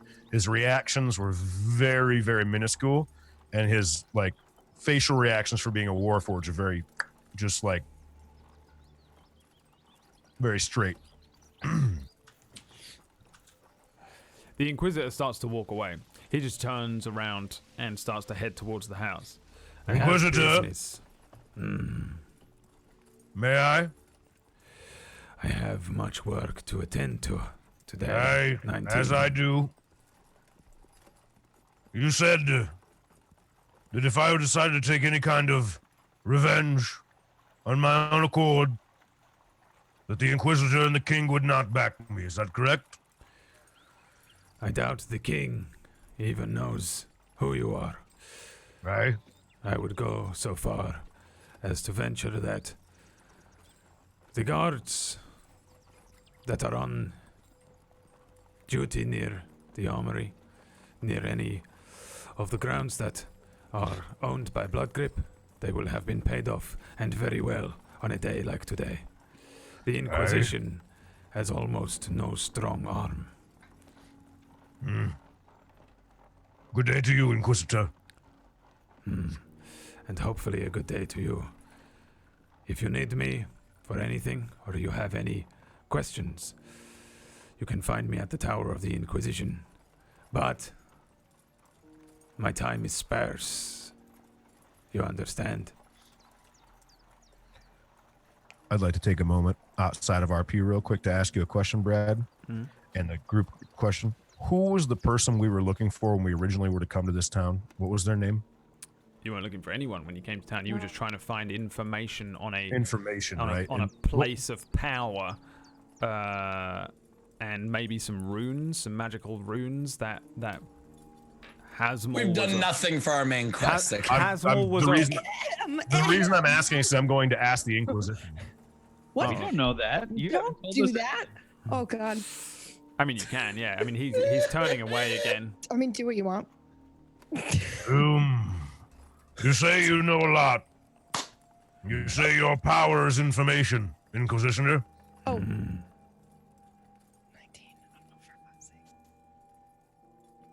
I may have questions for you in the future. Possibly tomorrow. I'd like to know exactly where you said I could find you. I think, actually, you probably can't see the Inquisition's tower from here. Oh, actually, you've been in this town. Actually, you probably do know. The Inquisition building in the city is relatively central. It is near the Guild of Knowledge, which is a massive, like, it would look to us like a university grounds, like a huge university grounds, the Guild of Knowledge. The Inquisition building is this really tall, thin, kind of odd looking building, and it stands out a lot because it's built out of sandstone and grey blocks with this strange sort of timbered reinforcement over it. And at the very top of it, there's a big circular window that's colored glass, and it gives the look of a kind of widened eye, very kind of Sauron looking thing. But it's a strange, ugly building with almost no windows, and it's at the center of town. It's relatively tall. He says, the Inquisition building is where I spend my time if I am not out investigating myself. No, I may look for you tomorrow. Don't waste my time. Don't waste mine. Good day. he claps his book, and he looks at it and says, This portion here is all on you. Good. I'm happy you know more about me than myself. Maybe you can tell me something I don't know. Good day to No you. sarcasm meant. he doesn't even crack a smile. Turns around and stomps off towards the house. You see, Thanks for your help. You see Benneth run over. Yes, I'll take you inside. Don't make sure you don't smash anything or break any of this. And he starts to move into the building with the Inquisitor. Janfire, who was stood kind of behind you next to Heavy, the two roguish types were gone throughout that entire conversation. They were nowhere near, and they just did the thing where they vanish in thin air. But Janfire and Heavy are stood behind you and just relatively quietly listening to the thing. From behind you, Janfire says, well, he was cheery, but that went about as good as I imagine, I think, maybe? Or what do you think? I can't read that guy. I'm not in any kind of magical cuffs, am I? Oh, well, you are in one. What is that, anyway? Doesn't matter what it is. All right. So, the blood grips, what do you think? They're not gonna hit this place, right? 19.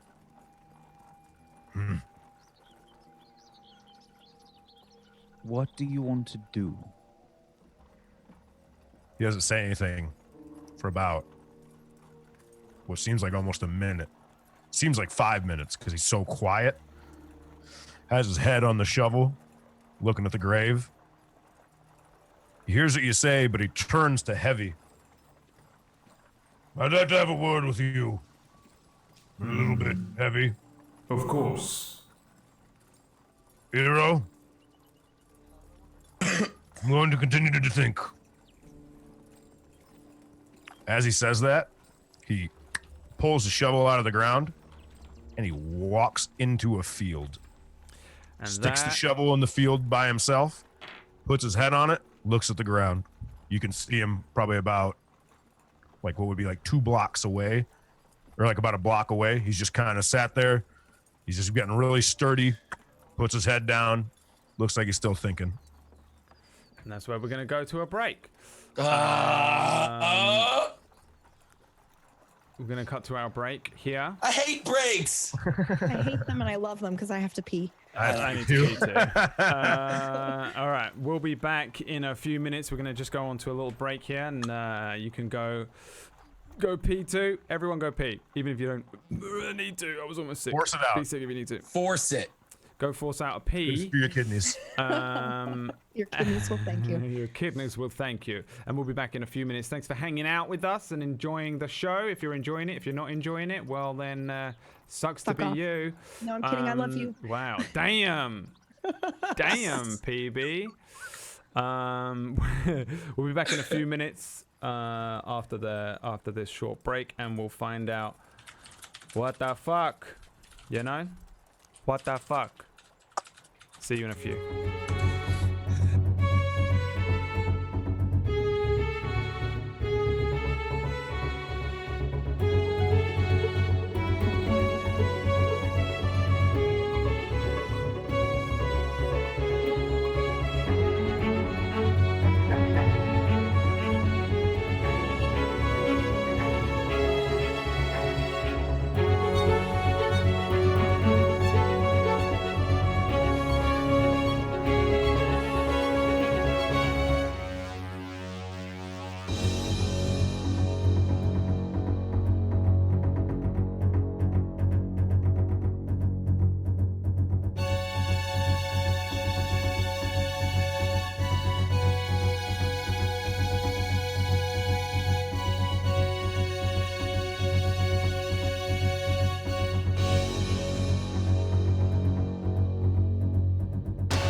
everyone. Welcome back. Jesus pee? Christ.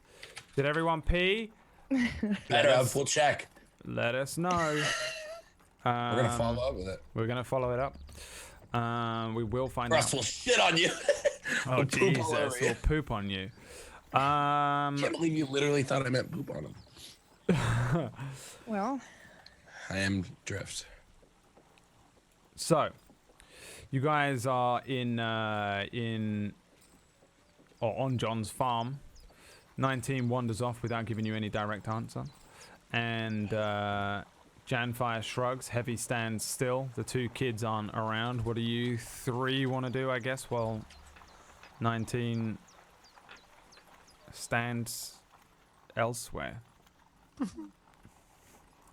God. So, he seems to be a bit broken by all of this. At least that's from what I've been able to gather so far. And that's understandable, of course. I don't think he's broken. I think he's just digesting. Yes. Well, I have to be honest. Well, I don't like leaving things as they are.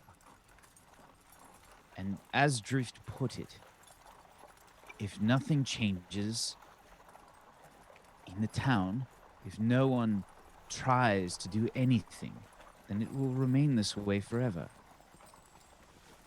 And bad people will continue to get the run of the place. Bad people will always continue to get the run of the place, Eero. It's just the way the world works. That's an incredibly... It's a very short-sighted view, really. The reason that things like this happen is because no one tries to do anything. They just let it pass. I don't think that that's true. I think people do try, and then I think that those people get silenced. And enough people that do try and then get silenced, and no one else stands forward. I don't want to be one of those people.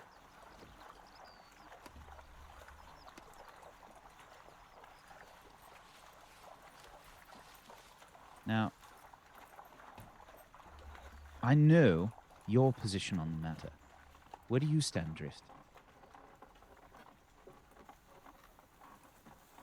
I just hate feeling like we're doing nothing to help the situation, where we're just sitting here when more people are gonna die, and we have some sort of power now. We have money. Do we need to hire an army and bring them down? Let's do it. What else are we gonna use this money for? I don't need statues or talking owls, future telling owls. I don't need any of that stuff. So why don't we just use it for good and stop the blood grips once and for all? Well said. I mean, the Inquisition even said that people do everything for money. All right, we have money, so let's throw it at them and make things happen.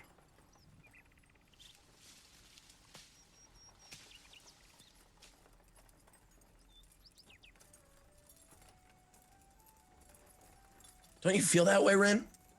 No, I don't. But why?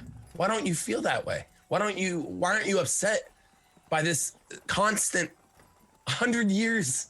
He said 100 years that it's been going on. So don't you want to do something about it? Not particularly, no. Or at least if I do, I know that I can't. I'm one person. We're 4 people. Maybe 5. We can't fight a 100-year-old army. We can't fight a 100-year-old gang over 100 years. And if it's not the Blood Grips, it'll be someone else. You know, I used to think that you could make a difference. But really the only way you can make a difference is by aligning yourself with the dog with the biggest bite, and that's a mistake. So I want nothing to do with any of this, to be honest with you.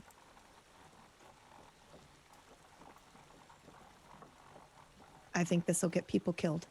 I think there's a weird symbiosis right now with this town. They've got their own gang wars, their own things that they're doing. And if we come in here and think that we can just change everything for the better, a lot of people are going to die. And that'll be on us. And yeah, you can say it's for the greater good. But at the end of the day, we don't stay here. This isn't our home. These aren't our families that we're slaughtering for the sake of the greater good. I just don't think it's our call to make. And I just really don't see how much change that we can actually impart. I hope I never grow to be as jaded as you. Yeah, I hope you don't either. I walk off. Okay.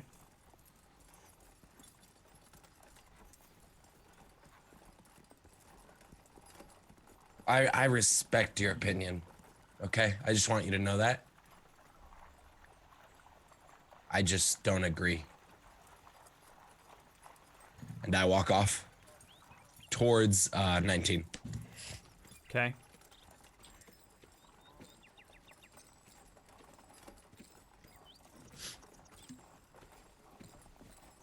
Doing anything, Rin? No, I'm going to stand here and wait for 19 to come back. 19, you are stood away from the others. They have a conversation, and then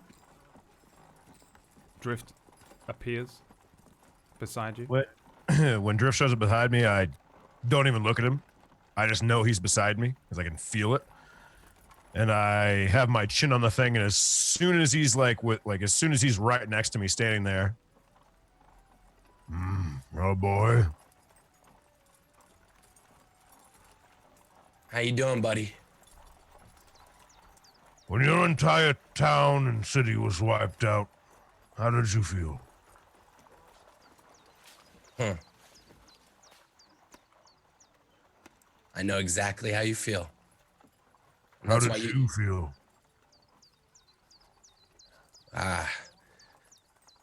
like my heart was ripped out of my chest and stomped on 1,000 times. Quite accurate representation of how I felt in the moment. even though I'm facing away from the situation, I go, I would assume, by the looks of you being here, and Hero walking away, and Ren standing there, you're all in a disagreement. Yeah, we sort of just want to know how you want to handle this. And we're all saying our parts, but none of it really matters. What matters is what you want. I'm still figuring out what I want. I found out, Drift, there's a city of me, and what I am is warforged. But you can't go there. Neither can Ren, neither can Hero. I'm the only person that could go there. Did you know about this city?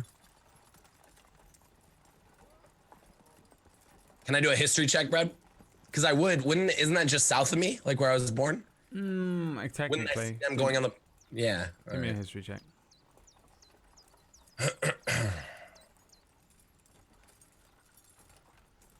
12? You've never heard of it at all. Okay. A warforged city? Like only warforged, just your kind? Yes. No. Never. Neither did I until yesterday. That's a thing? That's a real, actual thing? Aye, but you should not be speaking out loud about it after this conversation. This is between me and you. Yeah, yes, of course.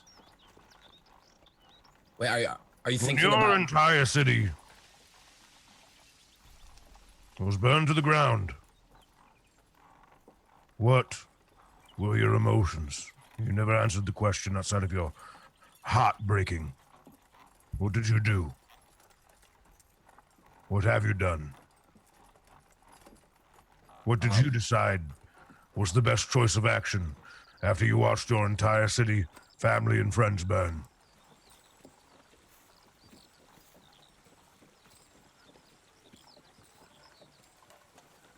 Well, after sadness came self-blame. And after self-blame came anger. And after anger came revenge. And you seeked your revenge and you got it?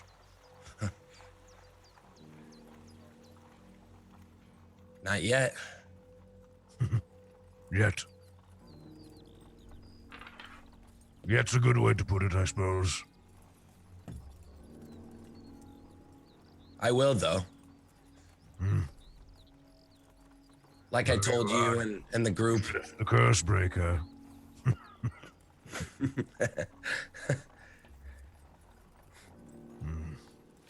So I understand that you need time, but just know you have 3 friends who care a lot about you and will be here for any decision you make. Because I personally know what you're going through. And I just tap him on the armor a couple times. As you tap him on the armor, a little voice in your head speaks up. Teach him of vengeance. Show him, Sanguine One, what the victor of the blood can do. After all, that's a lot of blood. Is it not? Perhaps together you could show him what vengeance is all about, and he can help you on your own vengeance, and you can become a little more powerful. Wouldn't you say?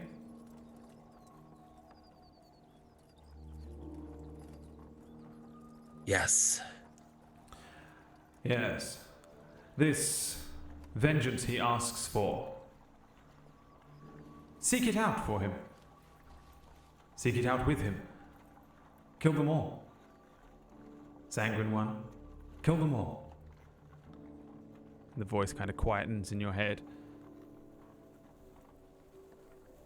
You all right? Yeah, I just drank a lot last night. Oh. Like I said, we'll do anything you want, 19. He's still sitting propped with his chin on the shovel. I'm assuming you would. We've had nothing but a good connection since we met, Drift. You're young. I'm young. You're small. I'm big. You're 19. I'm 19. I mean, from that moment on, I felt like we were both 19. But I have some bad news. What is your bad news? Could it get worse? He looks at him for the first time.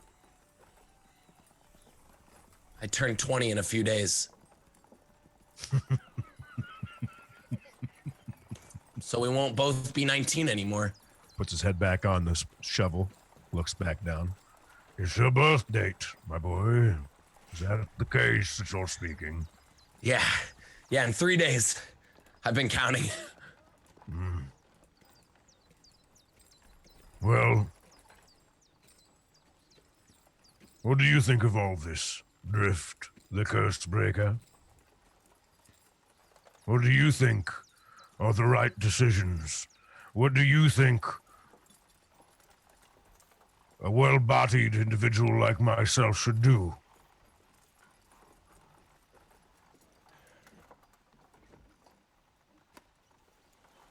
Sadly, only you know the answer to that.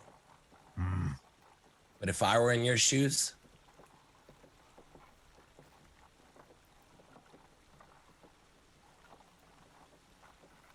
I lean forward to him. I'd kill every last one of those motherfuckers. And I lean back. Just as you plan to kill anybody that burned your city? Every single one. How long has it been since your city burned? How old were you when it happened? 14. How many years is that, 14? It's been 5 years 5 years. since they killed my parents. My You've not sister. yet sought your revenge. The company of masks is a lot like the blood grips. They're huge. They're constantly moving. I'm just one person. So you have to be tactful. Is that what you're saying? Exactly. Exactly. Looks at Drift again for the first time. And tactful is what must happen. I will kill Thelmecia Bloodgrip. And I will do it with my own hands. Whether he is locked away in a prison, or he is in his humble abode in this city. Whether that day is today, which it won't be, if that day is tomorrow, which it probably won't be, or if that day is 5 years from now, I will be the person that kills Thelmecia Bloodgrip. And all of his men, if I have the opportunity. But as you said, He looks at him again. it's been 5 years, and you need to be tactful. Something we can both learn from each other in this moment is that as much as you're correct, and we should fucking kill them all, I've learned that I don't think that's going to happen today, nor tomorrow. But someday. I agree with you 100%. The Inquisitor, how do you feel about him? I just feel like he's wasting everyone's time. What does he do? Doesn't make sense.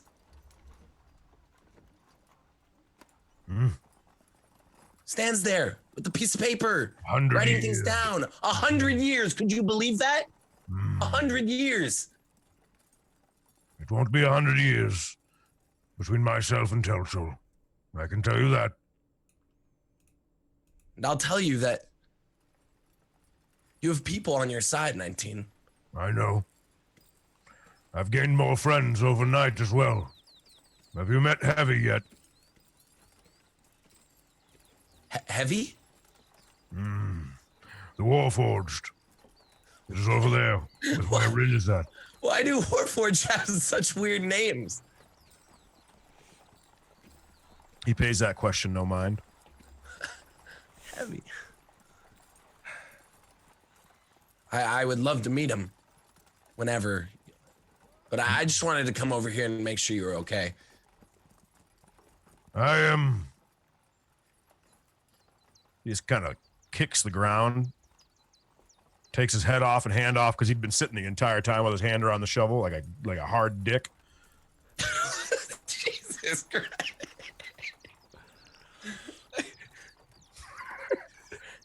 Andy, After all that.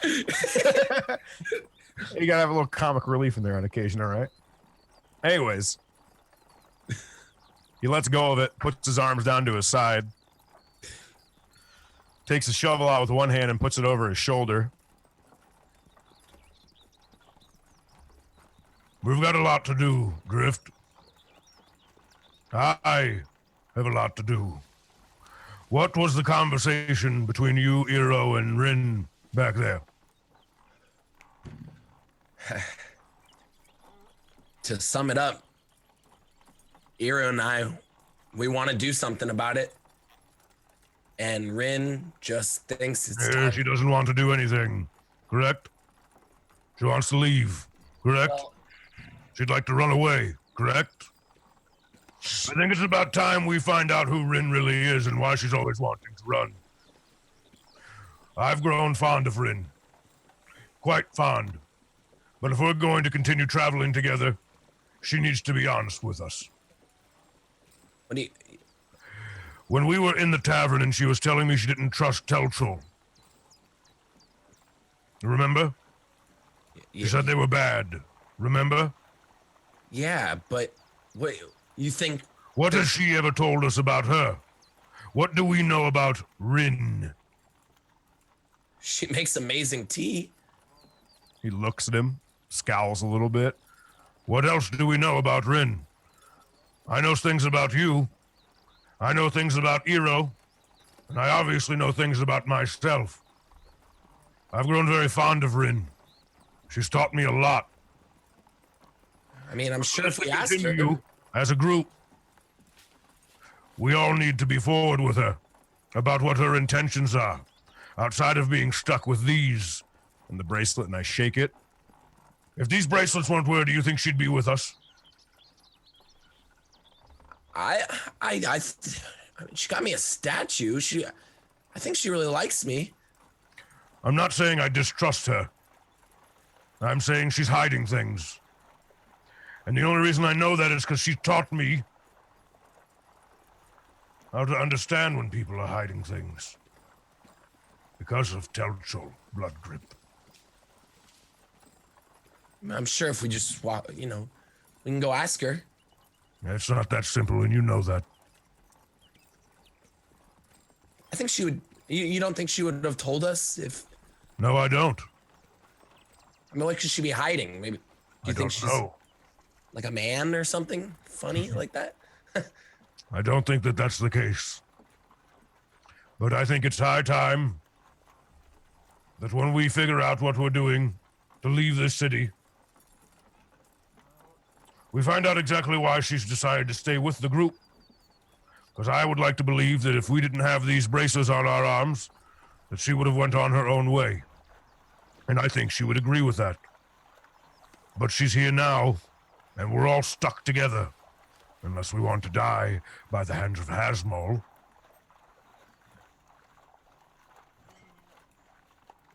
Okay, let's. I think what we need to do, because you asked me what I think we need to do. I think trying to do anything with Telchul blood grip at this point in time is a waste of our time. As much as I want to see him dead, and as much as I want to put him in his grave, we both know, especially after the conversation with our wonderfully so delightful Inquisitor, that that's not going to happen.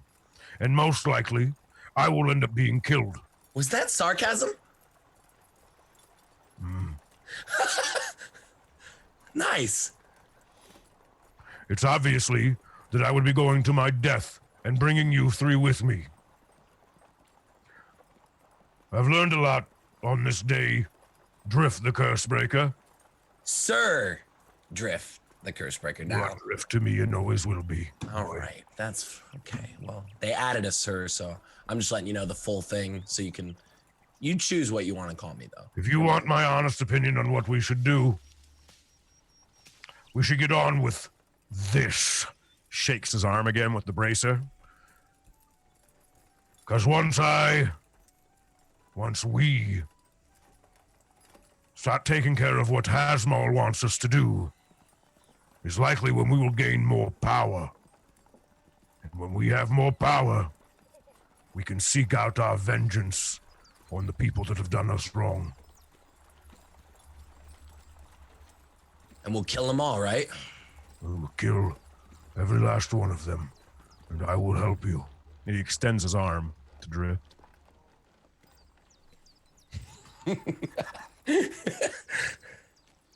Throws the shovel over the other shoulder. Come. We must grab the rest of the group. We're going to sit on John's porch and have a conversation about what our next move is. Let's do it. I get up from handshake and walk over to the group. The group is -1. Just me. Iridir. Yeah, walk over to her. Iridir is Sorry not about there. the hard cock thing. I just don't know why. It's the same thing in my mind. Never apologize. Now you have to reference it every episode somehow. It's Yeah. in.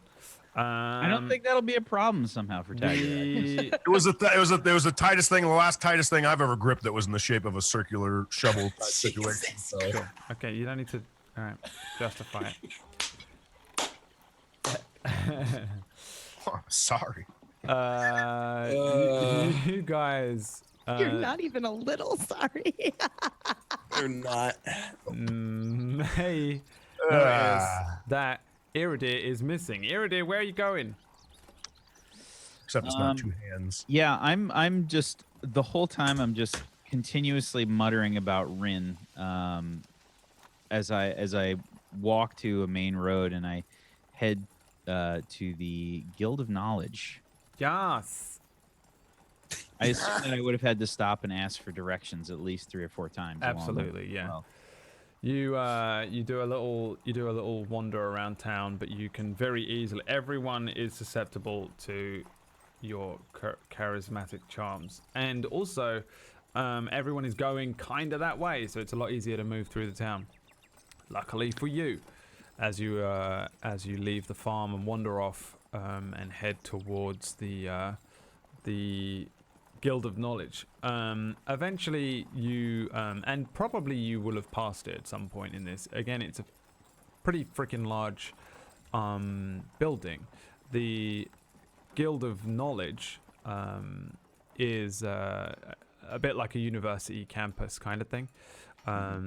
It's a central library for Rosegard as well. There's scholars and wizards that run, visit, and live this within this guild like their entire lives without kind of ever leaving the walls. It's a massive and vast 3-story big sort of timber framed stone building with these massive dark wooden arches that are very old and weathered.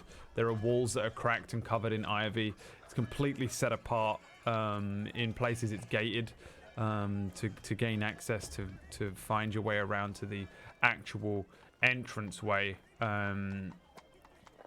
This is one of the only buildings in town where there aren't just people flooding out and joining into the stream of people heading north towards the festival ground. And there are, as you approach it and find it and wander around until you see what you believe to be the main entrance, there's several entrances, but there is a big, relatively obvious main welcoming area up a large set of stone stairs that you approach from the front of the building. And you wander into this sort of like massive foyer, if you say it in American. And No one says foyer. dude, I've heard it in movies and it freaks me out. It's like when Tiger says a thing of stuff or whatever. It's disgusting. It's fucking weird, dude. It freaks me right out. You wander in to this this huge kind of foyer, which I will call it now. There is this. It's a gigantic room. It's a big square room. It's high roofed, and there are several spiraled staircases that lead up to the floors above. And there's a massive, lavish, carpeted staircase at the rear of the room. There are about 25 doors in this area that lead into corridors or other rooms and chambers here. There's a big marble floor, which is quite grand, and it shows somewhere. There's a pretty obvious circular desk with several robed scholars moving about it, and you can just see these sort of wizards and scholars moving in and out of doors, carrying books and quietly shuffling across the floor, for the most part ignoring each other or with their noses deep in a book of varying sizes. Some of the people here are dragging along carts filled with books. You also notice that the majority of people here are smaller. It takes a moment for your eyes to kind of adjust, but the population of gnomes in here is high. At the central desk, there is almost everyone here is wearing similar looking robes, but there is a bespeckled gnome staring at you as you walk in, and watching you as you pass across, and slapping your feet down on the ground very loudly and not shuffling. You stand out very obviously as a unrobed, kind of just normal civilian walking in off the street. And he kind of watches you walk over. He's got these brown robes on, shaved head, spectacles on his eyes, and he's just watching you approach.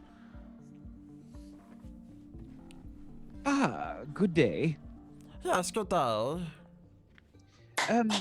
Are you the person I should speak to if I'm making some inquiries about some information? That would depend on the information you are looking to find out. My name is Desk Gnome Feemi, and I would like you to read this. Feemi.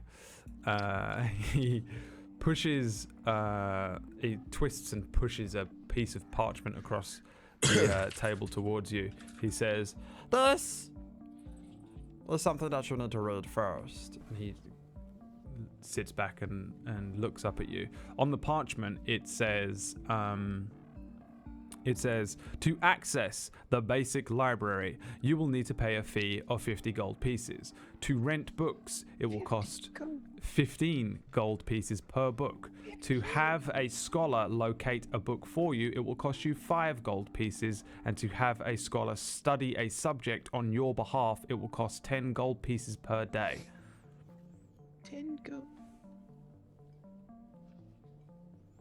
These are the prices to gain access to the world's greatest library. May I ask you a question before I proceed here? Certainly, sir. Well, do you keep records of, people that are known to live in the city over years? We keep records of everything that there is to keep records of that we have access to.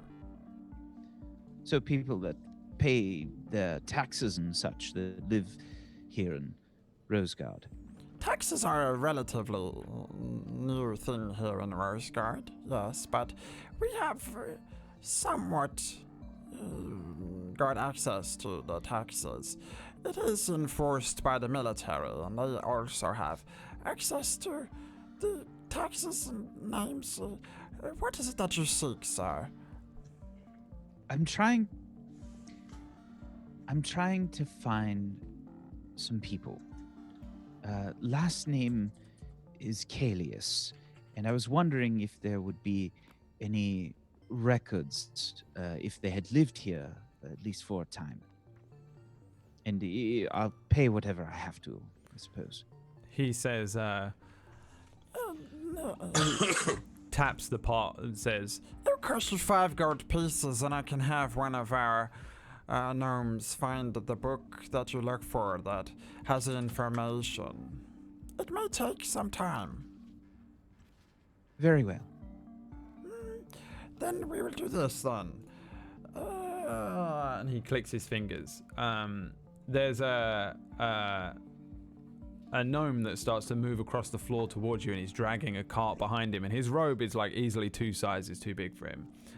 He's a little smaller than Desk Gnome Feemi, and he's dragging this cart, and it kind of creaks a little as he moves over and shuffles towards you. He looks up at the desk gnome and says, Yes, Feemi. Giddy, this gentleman here would like you to find a book for him. Tell here, this is Scholar Giddy.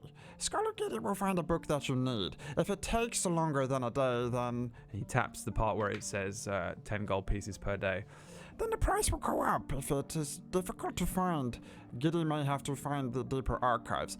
If it is taxes and just names that you look for, I am sure Giddy can find it before the end of the day. Isn't that right, Giddy? Yes, that's Gnome Feemi. I will do that.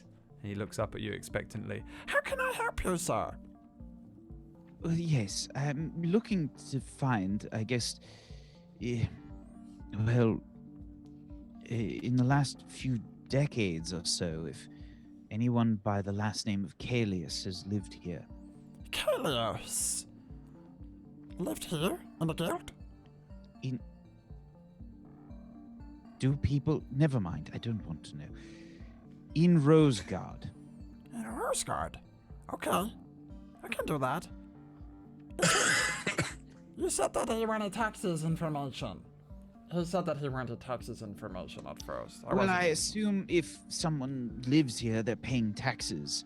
If the two are mutually exclusive, I just need that information. So if taxes are the fastest way to do that, I was just trying to find the quickest route. I believe a large gentleman with a club knocks on the door and takes the silver from the civilian. Don't do much writing down, but I can find his names for you, sir. If you could, that would be excellent. I would very much appreciate it. They are in one of our And I'm sorry, what was your name again? I'm Scholar Giddy. G-I-D-I. Scholar Giddy. All right. Yes, you can call me Eero. Eero, okay. Kalius is spelled how, sir, please? Kalius. It's Caelius. And do you have any other information on his people or just his name? How many Kaliuses do you want to find? As many as I can. Okay. And that is it? That's just a name that you have? Unfortunately, that's all that I have. You do not know where they are from or what they look like? No. Okay, I will find his name. Any books that I find, I will bring here at the front desk. You can ask the desk gnome on duty at the time. What is his name? Eero, you write it down? Yes, I've written it down. Eero, you can pay me the 5 gold pieces now. If it takes Giddy longer than a day to find it, you will be charged upon arrival to find. I understand, yes. And I'll slide over 5 gold pieces. Oh.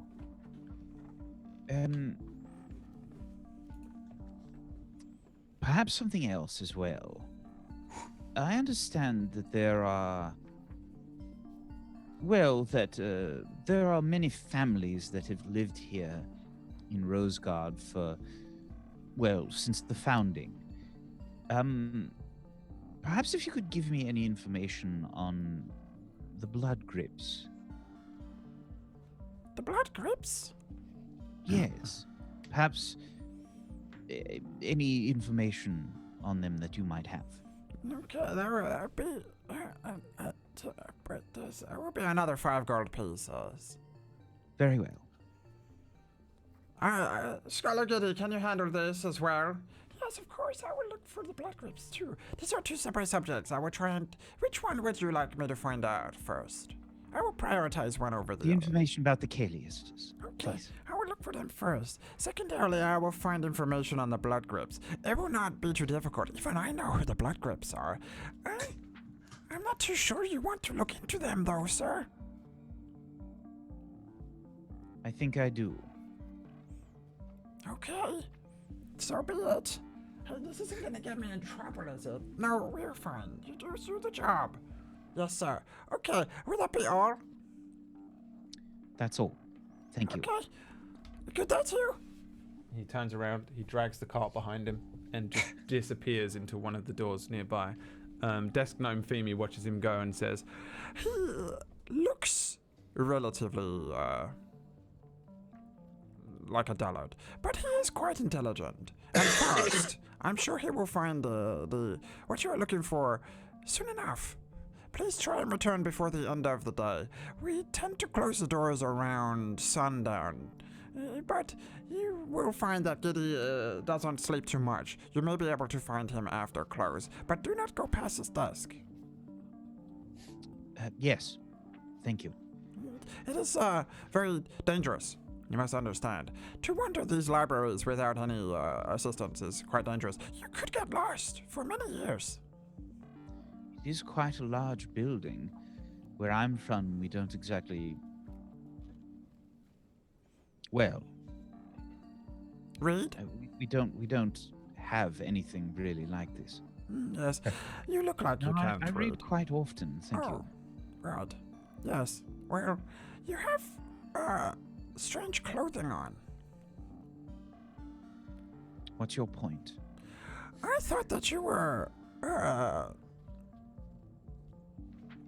nobility. Somebody from perhaps outside of town. But the way that I you am- act I am and speak, definitely from outside of town, yes. you seem more like a traveler.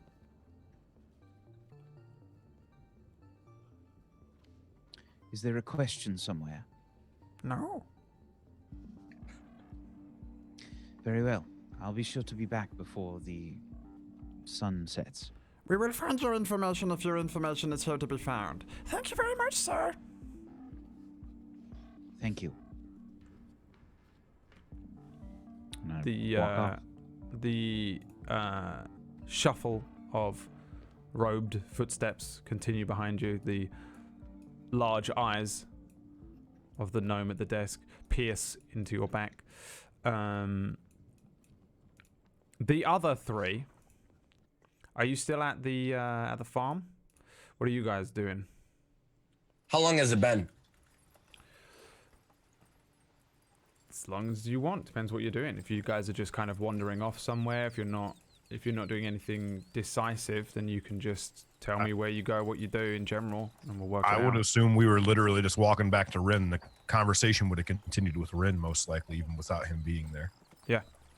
Yeah, so you guys stride over towards Rin. Iridir is missing. Heavy and Janfire are still on the stumps, maybe about 10 feet away from where Rin is stood. They seem to be just kind of doing their own thing. There's the dog. The owl is flying around above. Are you all right, 19? Where is the other one? Where's Hero? Where's he Hero gone? stormed off. Why did he storm off? We have differing opinions, I guess. That does not surprise me. Well, do we have any clue where he would have went? None whatsoever, actually. Do we have any clue if he's going to come back? Nope, I don't know that either. Heavy? Heavy? Heavy turns around. I was muted, and I'm muted on two things. When I mute myself, so it takes forever. I'm sorry. The large form of Heavy stands up, the grinding of his kind of composite plating as he stands and turns around and heads over towards you. Yes. How can I help? Janfire? What? We all good? Is your owl capable of finding people? Yeah, kinda. It doesn't really. If it doesn't know who they are, it's a little harder for it to do. At the moment, it's looking out for fucking dwarves with a mean look on their face. So why? What? Do you think your owl would recognize Hero? Oh yeah. He knows you guys now. Could We you found you possibly see if there'd be a way to fetch him with your owl? Yes. He doesn't speak to owls, no. But he knows of your owl at this point, I'm certain. Right. And what? I mean, I don't know if the owl can tell him to. Are you sure you want to do that? We want the owl to kind of scout. I feel safer with the owl scouting if we're gonna be, if there's 1,000 crossbow bolts waiting in the Well- ring somewhere. Do what makes you feel safer. I bring this up because I think that the three of us, Looks over Rin and Drift. including Hero, when he returns, need to have a conversation that we need to speak of. All right. Heavy. Sounds like you need to get yourself some way of long distance communication. Really, what you want to do is learn some spells. There's little tricks. I'm very good with animals, and I've spent a lot of time outside. So you might want to maybe get yourselves some animals or some sort of like magic stones or some. Do you want me to send the owl? Heavy, He pays him no mind. Yes, 19. on the morrow, can we sit down and speak? Me and you and no one else. Yes. Private conversation. Of course, but you In must- public, though. It's fine, I understand. Why tomorrow? Today it's only just begun. Because me and my friends have a lot to discuss and to do today. And likely, we will need to finish it. And maybe later tonight, maybe we could have anything we can drink. I've seen these 3 drink things back and forth and the pleasure they get from it. Do we get no sustenance like we that? should get some drinks in, right? Perhaps we can go and ask that guy that runs the farm now. Oh, Perhaps we shouldn't be asking them of anything, considering yeah, how much you're has been right. taken from them. Yeah, no, you're right. Okay, well, I'm sure Eero went back to the inn to perform. If we just go there, I'm sure he'll be there. Maybe we can talk on the way there, a little farther behind the group, Heavy. Maybe we can let them get to know Darkfire a little better, and we can get to know each other a little better as we take the next half an hour to walk back to the inn. Well, let's say all of you. We are leaving tomorrow after the festival, of course. We are only halfway through our duties. Something I'd like to speak with you about. Your duties. It's not very difficult, but yes. Well, what do you say, Rin? Are you willing to come with us, or would you rather stay at the farm? Well, I'm only here for you. So, yeah, I'll come with you. And Drift, I assume you'll come. Darkfire, Yeah.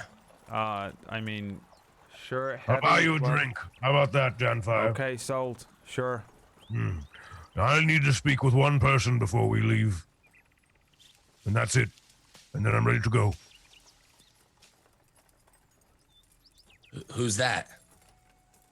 He points over at the house, and as he points over at the house, he points through the window. This guy, I would assume, Brad's probably okay with, kind of like muttering back and forth with the Inquisitor. Wow, why can't I say that word? I need to speak with Bennett. He's who will run this farm now. I'm going to say my goodbyes to him. Well, this is the last time I plan to be at this farm, ever.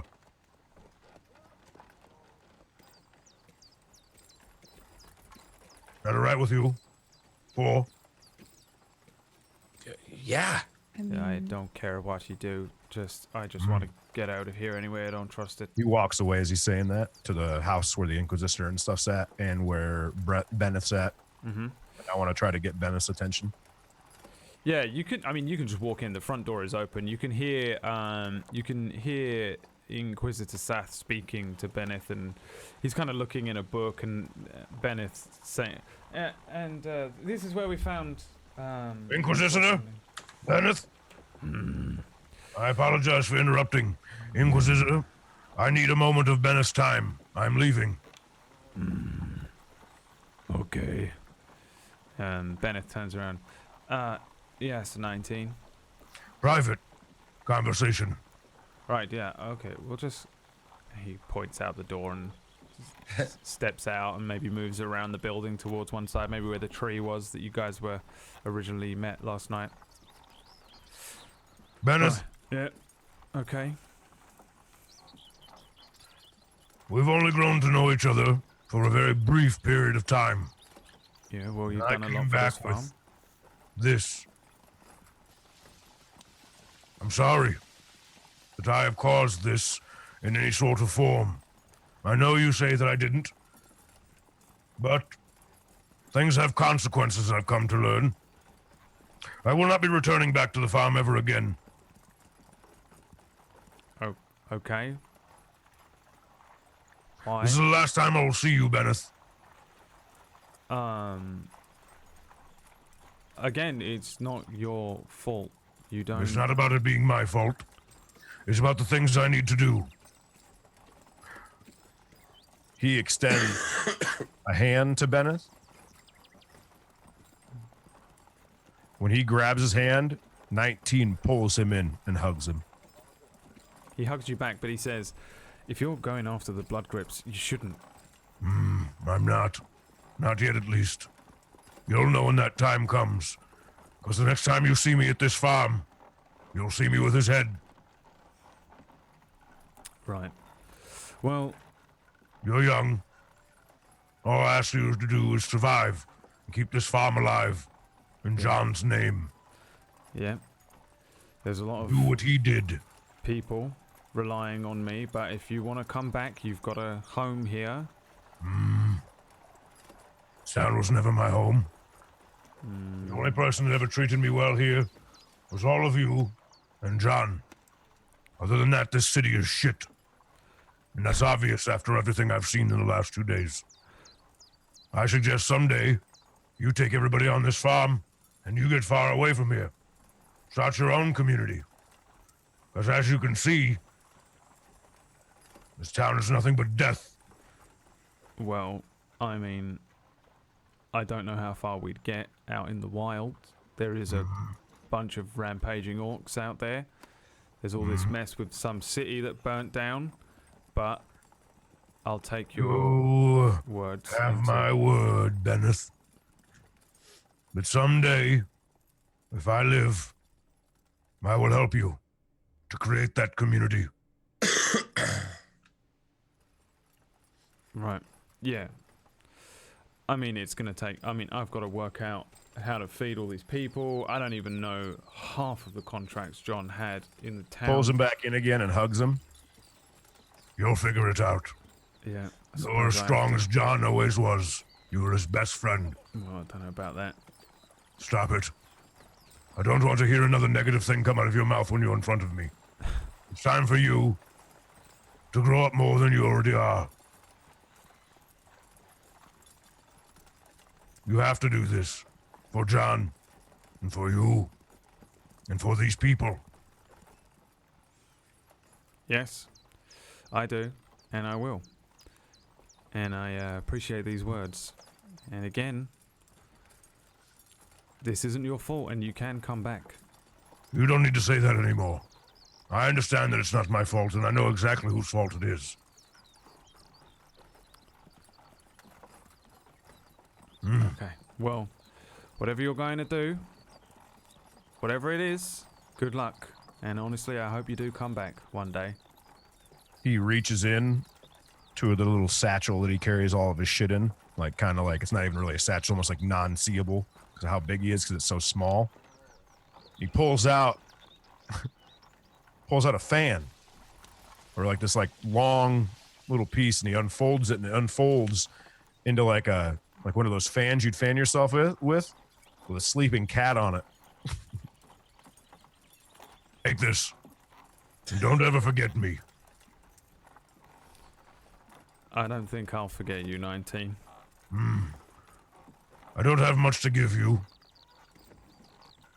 But keep this until I return years from now. The cat comes running up onto my shoulder, lets out like a meow at the little fan I gave to him. And also, Kind of gets like a weird fucking emotional feeling. Takes the cat off his shoulder. I need you to keep this. I need you to keep this cat safe. Yeah, sure. What's one more mouth to feed, eh? If this cat dies, I'll kill you myself, Benneth. All right. Does it have a name? It does. It has a name. What's his name again? Prine. Fine. 9 now. All right, 9. I get it. 19, it runs from you- 9. And comes back to me. There's nothing I can do about it. Yeah, I'm pretty good with cats. Come here. He goes over to him and he strokes the top of its head. I just worry that if this cat comes with me, it'll just be something that I will... Gets a little emotional in his voice. It's just something that will end up dead because of me. I'll look after the cat. and these people, and you go do what you got to do, yeah? I would assume that if this cat needs to find me again, it will find me. Won't you? When I scratch its head. Yeah, it kind of just paws up at you and then does like 3 turns around your leg before it goes and settles over next to Benneth. If you, and he's talking to the fucking cat, reaches all the way down to it. I don't know if you can understand me, but seek me out if anything ever happens to this farm. And find me if you ever need me, little one. He pats it on the head. Benneth, I must be off. He turns and he walks away. Yeah, you walk away. You head back towards where Drift and Rin is. The cat kind of curls up around Benneth, and he has that kind of haggard look on his face. Watching you go, he just says, "Kids these days." All right, well, and he heads back into the house. And that is where we're going to end today's session. Oh, no! It is time to end the session. Good job. You're alive. You're alive. Wasn't sure if you were going to fucking go in, you know? Just be like, right, mount up. I'm going to kill some dwarves. Wasn't sure. Never know. Thanks for I like playing. to keep you on your toes like that, Brad. This was a weird session for me because it seems like it was a really important one to prepare for, and I prepared almost nothing because I had no idea what you were going to do as a group, each other, or individuals, or anything. I just went, I fucking guess I'll just fucking see what they do. It's been really strange to prepare for some of the things you've done in this city, but it does keep me on my toes, and I enjoy it. Good job though. You did some things. Also, you found out that the Inquisition just knows everything. Also, for the record, they've been dealing with these guys for ages, and I've had this whole fucking like 2 pages of Inquisition stuff that I've just been looking at week after week. Congratulations on telling the Inquisition about that bracer. That's God cool. damn it. He's so honest. I know, it's so good. I haven't even had a chance to like ask him to not be either. I still feel like you guys have barely even looked at those braces properly. We You've haven't. been so caught up in like all this other stuff. Still got 2 books to read. Hero's looking into some people.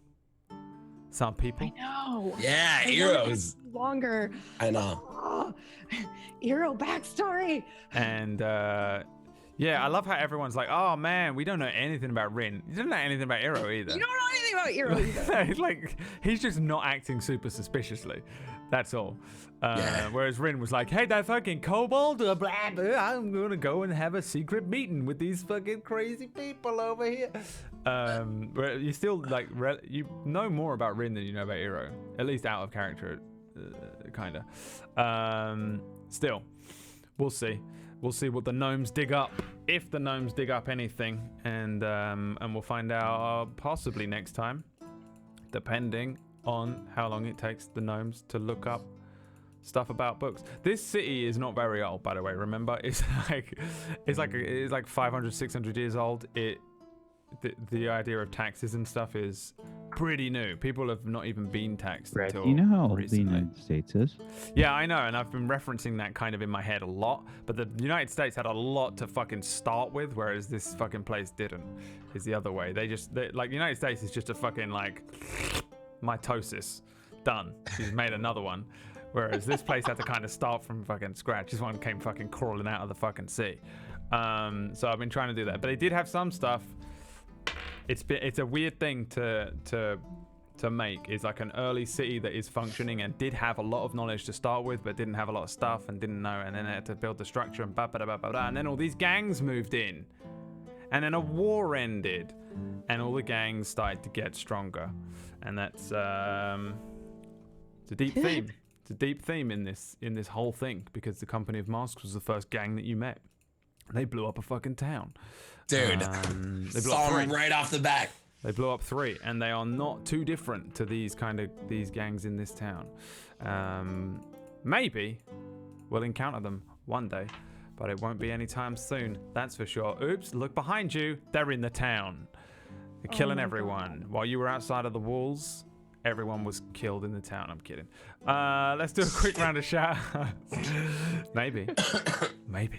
Let's do a quick round of shout-outs where you can find these wonderful people, and then we'll see you next week. Let's start with Mr. 19. Who are you in real life?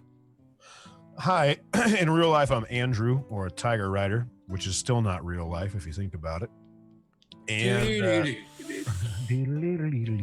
I'm a full-time entertainer on Twitch Wednesday through Sunday. Although, if you get bored after the show and you enjoyed my roleplay, I'm going to be doing more roleplay on my channel where I play a pirate named Valentine Brogar. I'm in the middle of a pretty incredible situation in a game, in Atlas, that new pirate game that came out, where playing a character that's a captain of a crew, and he's got a commander that's got above him. It's gotten really, really, really good lately, and it's been pretty intense. So if you have nothing going after this and you get bored, I'm going to be doing that literally seconds out. I'm going to take a pee, probably grab a snack, and then I'm just going to start jamming. So if you want to come say hi to me there, you can. I have a Twitter and Instagram, all that stuff like anybody else. Just Google Tiger Rider. You'll find just about everything you want, except the things that I don't want you to see. And thanks for watching our show. These episodes have just been getting better every single week. So thanks, everybody. Hell yeah. And what about you, PB? Where can people find you? What are you doing? What? Me? What are you doing? Hello. You can find me at Twitch and Twitter at Pumpkinberry. You can also find me here twice a week, Tuesdays, and now again on Fridays, where I do the new Masks show. Yay! And that's it. And what about John Sandman? All right, so you want to follow John on Twitter? There it is. You want to follow John on Twitch? It's in chat. Thank you to the mods. Thanks for watching, guys. Love you very much. I'll see you soon. Amazing roleplay, by the way, today, John. Like, I just have to say that. That was really awesome. That thanks. Thing, and you in 19, it was very intense. It was like, I was happy. And then I was. That motherfucker keeps visiting me when I least expect it. It's so good. It's so good. Always random, and it's like, it's crazy. Yeah. Last but not least, Mr. Whack Stefan. Hey, everybody. Stefan. I'm Whack Steven, normally the DM or GM of Doom on many shows here on this channel. Thank you guys, as always, for hanging out and watching and participating and being with us tonight. Much appreciated. I had a good time doing some role play today, and if you guys like what I do here and you want to see me in the more DM-ly capacity, you can check out a bunch of the other things that I do on Friday. We've got Halcyon Unbound. That's episode number 1 of the Masks show. So make sure you check it out. We did setting and character creation and everything last Friday, and everybody is gonna fucking destroy me because there's a lot of time travel stuff going on, and I hate it, and it makes me want to die. But that makes everybody else happy, so I'll just die for your happiness. That's the way you could have put it off the table. I'm just saying. I get it. But regardless, I do that. And Saturdays, I've got a show called Crash City, cyberpunk stuff. I think we're going to be off this Saturday because of PAX South, unfortunately. Sunday, we've got Spark of Eternity, another D&D 5th edition homebrew setting that's starting to ramp up. And Hell yeah. On Monday, we got Sector 49, which is Judge Dredd in the Worlds of 2080. Brad's on that. Jay's on that. It's good stuff. Come check it out. I play an Irishman. Thanks for playing, players. I just You realized always crap out. You always like die at the my end. brain.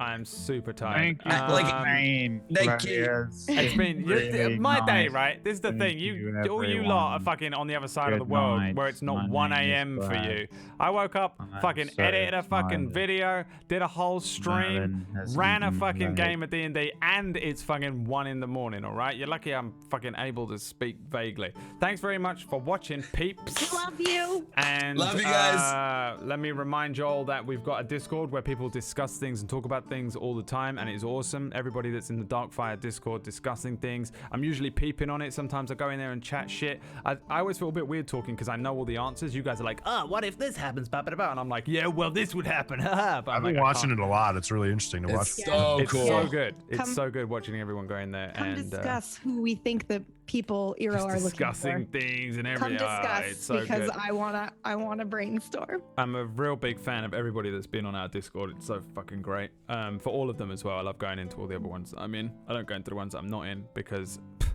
no. Okay? I'm No. not in it.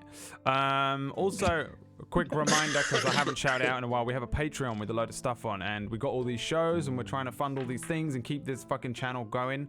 And one of the ways that we are able to do that is through our Patreon, which we have a lot of cool gifts that we throw out every month. So if you're a kind of a GM, a DM, or a DM in training of some kind, there's a lot of DM helpful things. We've got various kind of monsters and dungeons and GM goodies. There's some stuff for the Woin systems as well, and I guess masks. Whatever systems we're running, there's usually stuff that we throw up on there. There's access to all the MP3s on there at the moment as well, and you can do stuff like throw an NPC in the game, which was Brad what needs so many for Darkfire. the Janfire,